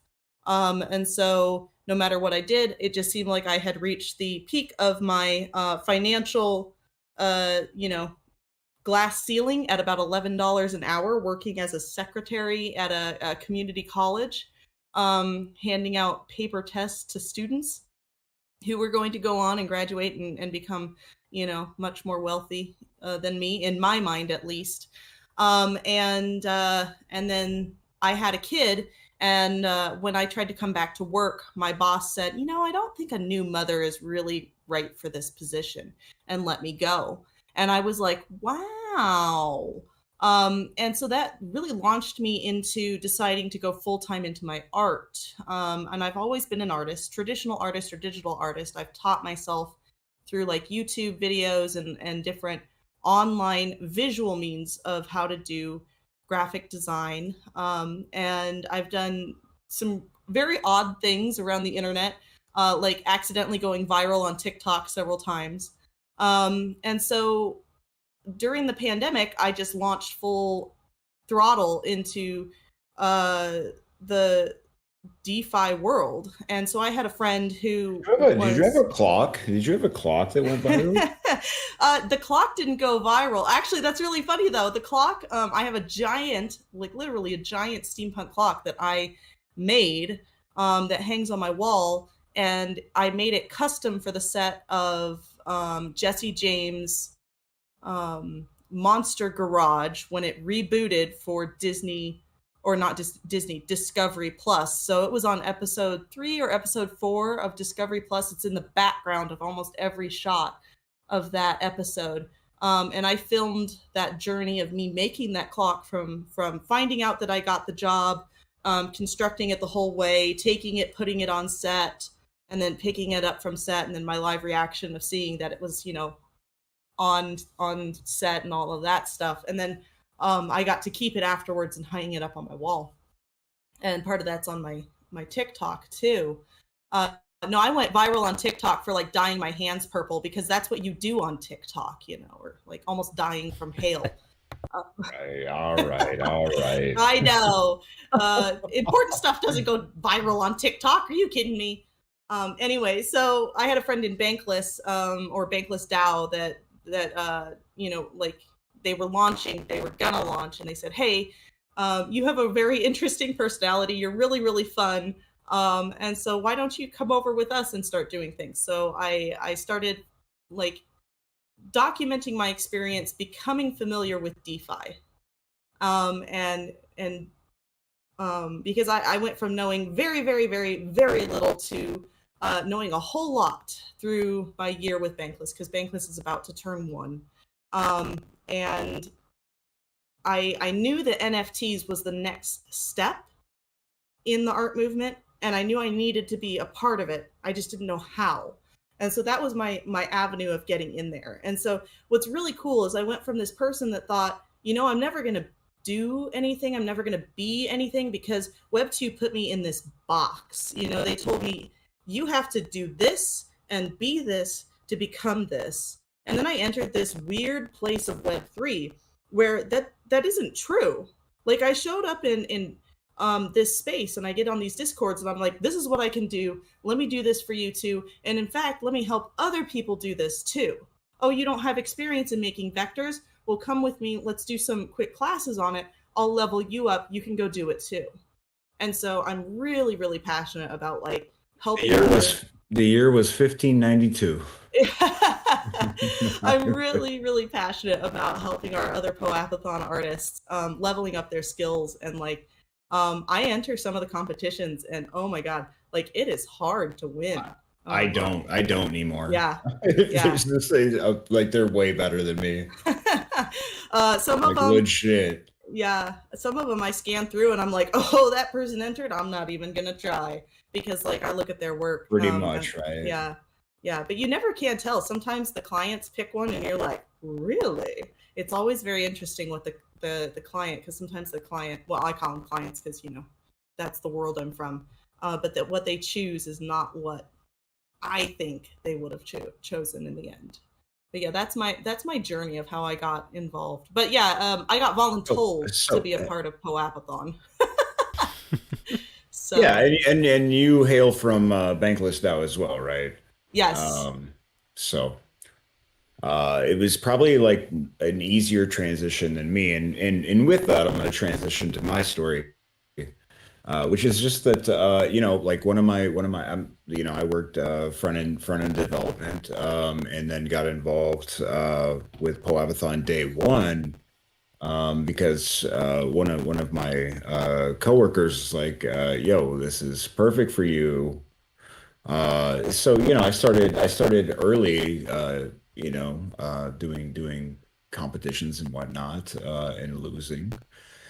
Um, and then I actually ended I think it must have been my first or second bounty that I submitted to, ended up being like, we had a competition for the worst looking POAP you could create, and I won that, so I felt validated. Um, I love it. That was a funny moment. So how, to which I think go ahead, T. no, I'm curious, how frequently do the contests occur? I mean, if people are listening and they're like getting FOMO, they want to participate. Are these ongoing, or is it sort of a scheduled thing? Or? It's ongoing now. Yeah. So like It's ongoing, rotating. When we put up so if anybody wants design requests, it's not like POAPs, but if you need an NFT designed, a POAP designed, a logo design, really anything incrementally designed, you can go to POAPathon.com, make a request, and you get to choose the amount of money, $100, $250, or $500 is the default amounts we have. And then Honestly, the more you spend, the better results you get. I'm not gonna lie. Yeah, because some people are like, it's not even worth my When time anymore. when people post $500 bounties, that's when artists start to salivate. Yeah, we crack our knuckles, we dust off our drawing gloves, and we're like, let's go. The competition begins. But yeah, if you're on the I need design work, or I want some cool designs, even if you want a cool looking PFP or stickers for yourself, right? Like I ended up commissioning a POG, and I got some amazing artwork that I'm gonna use for the rest of my life, right? That is the cool part, yeah. Yeah, and you get to meet these different people, and then you can work with them directly as well. So there's all like, we're not at POAPathon, we're not like, oh, just because you like did this through us means you have to keep doing it through us. It's like, no, artists like engage directly with those people, because like the real opportunity that we provide to most artists is actually access to opportunity from other projects. Yep. Is one of the bigger parts of POAPathon. And so the more we encourage artists and designers to go into that world, they then come back and bring more work. And so it actually reciprocates to POAPathon's benefit to encourage people to go and engage with People DAO, and go and engage with One Hive, and go and engage with all these different protocols that are sponsors for us. And that kind of works as a reciprocal talent pool and marketing engine as well, if you think of it that way. Yep. T. Wells. Yeah, sure. It's like a hub. I'm getting all sorts of people interacting with each other. It's really cool. Yeah. Now, Beastadon, did you say you're more on the technical side as far as your background is concerned? Is that right? Mm-hmm. Yeah. Gotcha. Okay. And so what ended up bringing you to POAPathon? I guess if you were not an artist to begin with, was it the community more and sort of the opportunity? I mean, actually, no, I am an artist. I do IRL art and whatnot. I'm mostly like front end development, so like your visuals and whatnot, UI UX. So yeah, it was like a kind of a perfect fit. So yeah. And I won the ugly POAP design. There you go. And do you host the show occasionally as well? The three of you sort of rotate for the Tuesday show, or So like what happens there is occasionally I'll be on the show, but typically I'm behind the scenes with like overlays and things like that, like doing the actual production of the show. I got you. I got you. You run an Uh, OBS. yeah. hmm Yep. They Yeah. have it. I mean, like it's down where we have like a theme song, we have an intro, we have commercials, we have transitions. Like even like Yeah. Beastadon and Poet Viking have it to where when someone comes on the show, their Twitter handle shows up in their name. Yeah. It's pretty cool the level of OBS production going on there and animation and whatnot. Well, that's Yeah. awesome. Yeah. And I would like we constantly trying to we're trying to push that as well. Like push forward on production quality. So Yeah, absolutely. And do people, so do while you, having fun, of course, right?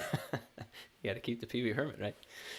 So if folks are, do you sort of announce out like, the topics that are coming up on shows? I mean, if people were to enter the POAPathon Discord, and interested in learning more about like the show or, where should they go first? If someone lands in the Discord from today's show, what are the right channels to check out? Maybe you could point them in the right direction. Well, it kind of depends, right? Like if they're artists, like our bounties category, but we are pretty much 100% transparent. I mean, like if people want to come in and they want to help, make that known. We have an option to kind of choose roles based on interest. And yeah, it's just Hey, we there can on be that there. yeah, on that note, kind of twofold, which is like looking out for announcements, which typically dictate when the shows are. Um, there's ongoing calls quite regularly on the planning sides, and then the bounties get posted and get announced in the announcement channels as well. And then there's a section called productions, and the productions are kind of where all the work happens. From like a POAPathon Live, Cryptogs, and all that stuff. So, we're kind of like, we kind of emphasize it's like people meander around. There's a lot of people in our community that are like in the shadows of the lurkers, but like they usually then, once they kind of participate for a little while, then pop up. And when they're comfortable. And I think that's one thing on like the mental health side, like the things genetics was saying and the things Beastadon are saying is like a lot of people like are super cautious on getting involved or participating in things.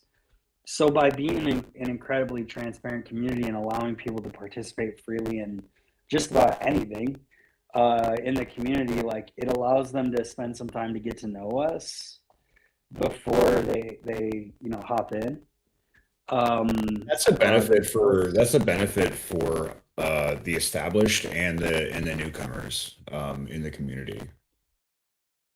Yeah. And then people, yeah, and then people come and go. Like people consistently come and go, and they have different obligations. And that's one thing I think that's been particularly important is like nobody up until recently has done any of this for a paycheck or for money. And so you have to say this community is somewhat based upon people being able to come and go as they need or as they please, as well. And that I mean, like that kind of hops in. I know we have like maybe 10 more minutes. I can hop into a little bit about my scenario, and what's going on with me if we want to, because I'm kind of in that same boat where I have like some personal obligations and decisions and whatnot to make, and that's been kind of hard. But one thing I'm happy to discuss too, if we want to go into that. Yeah, I'd love to hear it. I mean, I What do don't you think think anybody about else wants to. taking? Go What ahead. do you think? Yeah, what do you think about taking questions, Wells? Yeah, I have some. I want to make sure I draw everybody's attention to the One Hive TV channel in Discord. So if you have questions for the POAP team, please drop them there, and we'll definitely we'll check that channel. And I also want to, if you're with us on YouTube, Can you drop their Twitter? Yeah, Can you definitely. drop the Twitter? It is on screen as well, folks. Yeah, so at POAPathon, I'll put it there. And yeah, I want to make sure everybody also knows that tomorrow's show is featuring, it looks like, what, NFT NYC. I just want to make sure you get a chance to plug that too. Big recap show. Yeah. We're having our folks from all the events going on. So to recap on that. Now, I actually meant yours, Wells, the One Hive. yeah, absolutely. So I may be the only one not following you right now. So my personal handle is twells_eth. And then One Hive is at onehive.org, right? So yeah, definitely give us a follow there. And we obviously we've got a number of shows each week that we'll be tweeting out about. And as far as POAPathon, they get the show tomorrow, as we just mentioned here, on YouTube. And I see Genetics. Are you going to be hosting this, or I see your name added on the tweet? Yeah, so I'll be one of the co-hosts tomorrow with Prof. Werder, and I might have, I don't know, we'll see. There's lots of things still happening in the background. You never know. I hear you.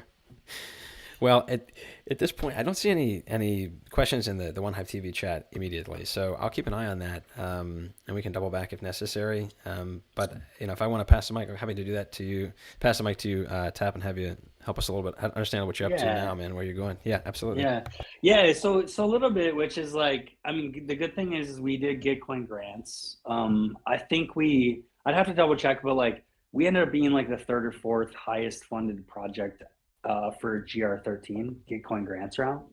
And if anybody doesn't know what Gitcoin grants round is, it's essentially a program where if you're working in Ethereum and Web3, they use quadratic funding to where you can apply for a grant, and then people essentially put their vote based on putting money towards your grant. And then there's a multiplier that you're eligible for the matching pool. And we were eligible for a few matching pools, which was Gitcoin, Polygon, and I think one other one, like NFTs or something of that nature. And so we ended up raising about $75,000 through that grant, which is great. And so that kind of put us in a position where it's like, okay, we did make a decision to bring on Cosmoburn for pay, to do some development on the Cryptogs game and then start to build out the POAPathon design services. But yeah, it kind of got to this point where it's like, okay, there's actually money to fund this project and fund people working on this project, right? For really the first time. Me personally also have been in a position where like I haven't, like I'm a sole breadwinner at home. I haven't worked since October 31st. And POAPathon's been a ton of fun, and there's a real thriving community and growing community. But, I kind of ended up in this position where like I took on a lot really fast. I have, much like Genetics, like I have a lot of mental health needs. And I tend to do a ton of stuff, love doing it, grow things very, very fast. But like it gets to a point where it sometimes gets out of control. And so it was like, I kind of was in this position where I'm torn, where I'm like, dude, I gotta go. Like I spend the last 5 to 6 months on POAPathon and that's it. Like I need to go spend time on my real life, right? And I need to sort out what I'm gonna do and how I'm gonna make income and all these different things. Kind of the reality is like with the grant that did provide access to money where I could start paying myself something. However, I think one of the things that I think of is it's like, okay, number one is like, this is a distributed community. The whole point of it is to be distributed. And right now, like I'm spinning up all these projects, leading and owning them, but it's like hard to get other people to take ownership over them. And part of that's me, right? Part of that is like my personality, type A, like go profile, get shit done. The other side of it is it's like, well, if I take money, like I come from a world where like I was a cybersecurity executive. You can imagine the type of money that someone in those positions might have made. I can go and get work and get paid significantly, which is needed from a family situation, right? Sure. And I kind of, you know, so I ended up in this position where it's like, I don't want to pretend like I don't have money. I do, but a lot of it's locked up, and I have tax obligations, all this different stuff. So for me, it's like, well, it's actually probably better actually for me to go find full-time work and do that. And actually that provides the opportunity for this to be truly distributed, community owned, and all the money that was just funded go towards the people that are actually building it. I don't, get out of here, Tap. Get out of here, Tap. I don't. We don't need you anymore. All right. Yeah, but I also don't want to say like, hey, like, don't look at this as like I'm making this huge sacrifice, right? It's like, no, like I honestly put myself in the position I'm in a way that probably isn't the greatest way to say like, hey, I'm going to take a step back and go do something else. But the reality is like, okay, I could spend the next 3 months, deplete all the funds that we just raised, right? And pay them towards myself. Probably is going to be harder to get people to actually want to do things in the community because nobody else is going to get paid. Type of scenario. Or I can just say, hey, I'm gonna kind of like strip line here to some extent. I'm not just like up and leaving. Like I'm gonna have to. We know that. We know that. We know. But that's kind of like the inflection point in building this. Is it's like it actually is in a position to be successful without me. So a little bit of where my mind is at of like, okay, I need to go spend the time to take care of myself and prioritize the things for myself. And my hope is that with the funding that POAPathon has now and kind of the self-sustaining projects and revenue, that like this can continue on and take a whole different, kind of a whole different future than if I was at the helm just maintaining it myself. So I'll open it up for like commentary questions. I know that's a lot to unload. No, but it's awesome, man. I really appreciate you sharing that because I think that too often in this space, people talk a lot about decentralization without actually, being serious, and the part of that requires stepping away, and the continuation of the project in founder's absence is certainly a testament to its decentralization. So that's awesome, man. I mean, good for you, bro. I actually like I thought about this a lot, and I was like, okay, if I wait another 3 months and I pay myself, there's going to be no money at the end of that, right? And then what incentive is there for people to stick around and build this, right? Whereas like right now, it's like, okay, the community can decide how money allocations go with the treasury within reason. There's a thriving community here. And the last thing is like, no, truly, I think the money, even if it's fractionalized, will be more meaningful, impactful at scale than if I were to just take a lot of it myself. And so, that's kind of where my logic went behind some of the calls. Like, I'm not like, of all the money that we've raised, the only money I've really ever taken at POAPathon was a reimbursement for the POGs. From a manufacturing perspective, right? So it's like, okay, cool. I feel like this isn't a fair place to where like it's not a rug pull. I'm not walking away with a ton of money, right? Whereas if I did stick around for 3 or 6 more months, depleted a bunch of funds, and then decided I still need to go back to work, it'd feel kind of like a rug pull. Sure. It's interesting too. It's interesting too because we have developer costs. With doing our NFT project. Yes. Yeah. So it's a balance in that. Yeah, you're gonna have to pay people at varying different levels and figure out how to balance that, right? But yeah, that's where it's like, well, I'm actually community building, but I come in at more of a developer higher end cost, just because of the experience and what I need from a lifestyle perspective, right? And so those are like kind of the real realities that I had to weigh and think out and try and be transparent with people around like now I'm spending time trying to look for my next job, which could be in DeFi. Like it could be in DeFi, it could be in cybersecurity, or IT, probably one of those 3 things. Haven't made any decisions yet, but that's what I'm spending the majority of my time on now is like, okay, what am I going to do next so I can, short-term pay some bills. Hell Good yeah, man. times. And I don't know. We talk a lot about we were talking earlier today about scam projects and this, that, and the other thing, and it's really awesome to see the community driven work of POAPathon and like you said, sort of where it's at, even arrived at very quickly in the last less than what 6 months or so, a little over 6 months maybe now.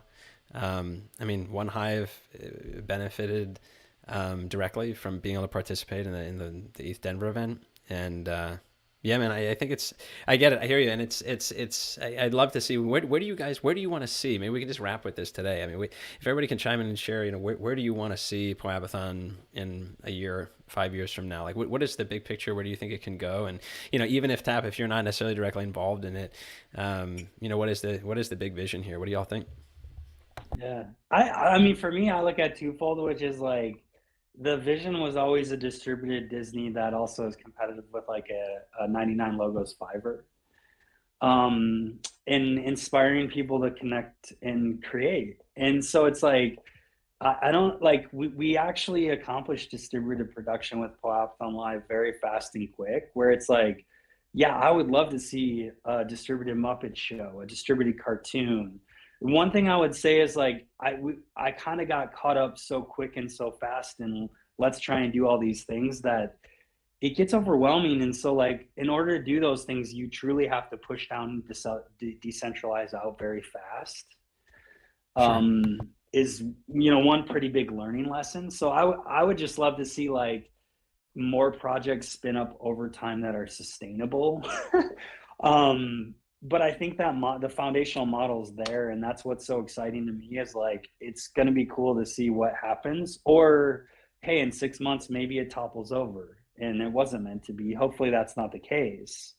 I think the community from a core perspective is in that place where it's like, it can be taken on to build it into something much, much more.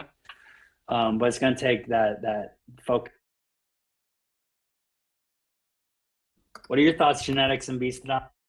Yeah, I mean, like I agree with what you said. I think what's absolutely incredible is that we've been able to network with so many people that are willing to come on and tell their story about Web3 with our cast as well. In addition, I mean, we're just like laying the groundwork essentially. So I think entertainment regarding our live show is like very very good in telling the story early on of how Web3 went together. Uh, while sustaining like um, our incredibly competitive and not to intimidate anybody, but like design services and whatnot. That's our bread and butter. We do our live show because we love it. I'm sure you can understand that, Wells. Just Absolutely. it's a gift. It's a gift to just be able to talk to people for whatever benefit. Hell yeah. Yeah. And then future is like kind of our Cryptogs are Cryptogs Reborn, our baby that we created in the Accidentally. NFT space. Yeah, and then it's like it's what's fun about it too is we're an open committee. We welcome new ideas. We welcome I mean, I think our Discord is pretty damn huge at this point, in a sense. And we listen. I mean, so Right on, man. We need to Yeah. find a way to collaborate on the content side too as well. I mean, we're all about trying to launch essentially decentralized, platform. And we started more predicated on like DAO news, but I think we could find some good synergy there. I'm excited. the more the merrier. We get a lot of overlapping interests, I think. Yeah, hey, that is T Wells. Like, that's something that like really I thought about a lot, which is like, yeah, like Creator DAO is doing some cool stuff in this space. You guys are doing some stuff, and like, you have to look at it more like these are all complementary projects. Like, you have ABC and NBC and CNN and all, you know, and that's the thing. I think that's what's the most important in this space is like, oh, Blockbuster DAO is doing cool stuff, right? It's like, man, if the more of these media projects can come together and collaborate to make a bigger audience and a bigger opportunity and take on some of these traditional media incumbents. Hell yeah. That's what's most interesting to me is like this can change the face. If everyone tries to do it independently, the odds of success are lower. And so, yeah, that's what I kind of think is like, I think like what you're doing on the media side and news and this is like very complementary and collaborative to what POAPathon is doing as well. So you probably should come on the show and talk about it. Totally, man. I'd love to.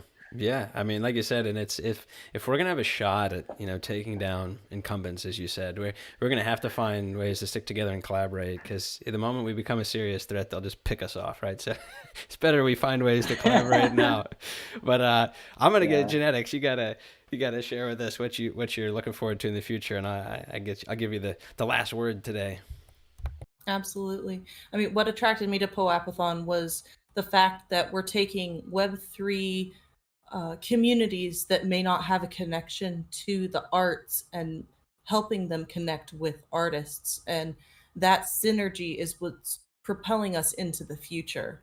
And that is what our live show is about. That's what our Discord is about. You know, we have artists that stream their art. Like if they're just got time to draw, they'll just jump on the POAPathon stage and start drawing live, and you can just watch them draw. You don't even have to talk. Sometimes they don't even talk. Sometimes they just play music. And that is the kind of world that I want to live in, where the arts are valued, where the type of utilities that we're building into the world are valued. And you know, I'm super bullish on not just pretty pixelated NFTs, but the utility behind them. And without artists being matched with the right communities and the right devs and the right teams, that's not going to happen. So that's why I want to be a part of things like POAPathon, where the artists can meet up with the teams to make these things happen. All right, bless indeed. Well, and lest I forget, I want to again remind everybody, Tuesday tomorrow is the next stream for POAPathon, so check them out on YouTube. And we do, alas, have a POAP for everybody who is in attendance today. So I'm going to share that secret word with everybody right now, and then it will be a mad rush for the for the app. So if you are listening, you stuck with us. Oh boy, the secret code. Now we have a way to make sure that the verified people. we're trying to, you know, we actually have a couple of different things. We've got to hear from you guys the best way, particularly folks at Bankless, you know, how to wrangle the farmers. But here we go. Okay, so the word for today is all lowercase 1HTV APR. All lowercase, one word, 1HTV APR. We're not going to put it in chat. I know I'm not going to get that. 1HTV APR. Well, the good news, we have a backup of actual links as well from Rohek is doing the amazing job today. We wanted to offer the secret word up, but folks that he knows, and particularly folks from the POAPathon team. Oh, it's the number one. Yeah, we'll make sure everybody gets one for today. That we know him for sure, but it's been great. I'll wait for the DM. Oh, okay. Rohek, hopefully, I'll wait for the hopeful DM. Otherwise, gone. Yeah, exactly. Yeah, the full list of 200 is already done. Wow. No, is it really gone? We have some backups with links for folks that are known to us. You know, this is. I don't know how to do it best. I hope we're known. I hope we're known now. Of course, Rohek knows you. He'll be on that, I'm sure. And actually, exactly. Try it. Yep. 1 HTV APR. I got a 1 of 4. HTV what? APR. V is in Victor. Yeah. You have to understand Wait, is it the that latter Tap has a MacBook Pro that has had lemonade spilt on it already. Oh, I got so. it fixed. I got it fixed finally. Sorry to hear that, man. No, it's okay. It was okay. it was only like 2 weeks after he bought it. My daughter. His daughter spilled lemonade on it. Oh no. It's good now. I mean, I shipped it in and Apple replaced every component. Wow.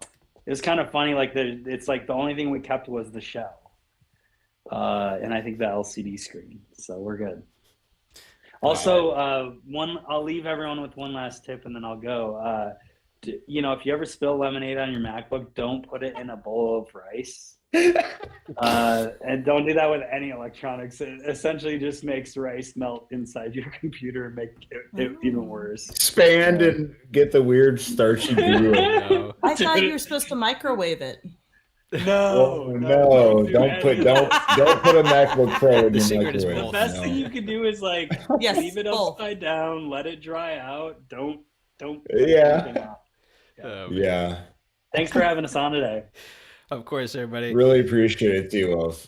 Of course, guys. Well, we'll keep in touch, and y'all have an excellent week. And GM to everybody who joined us. Cheers, everybody. Take care.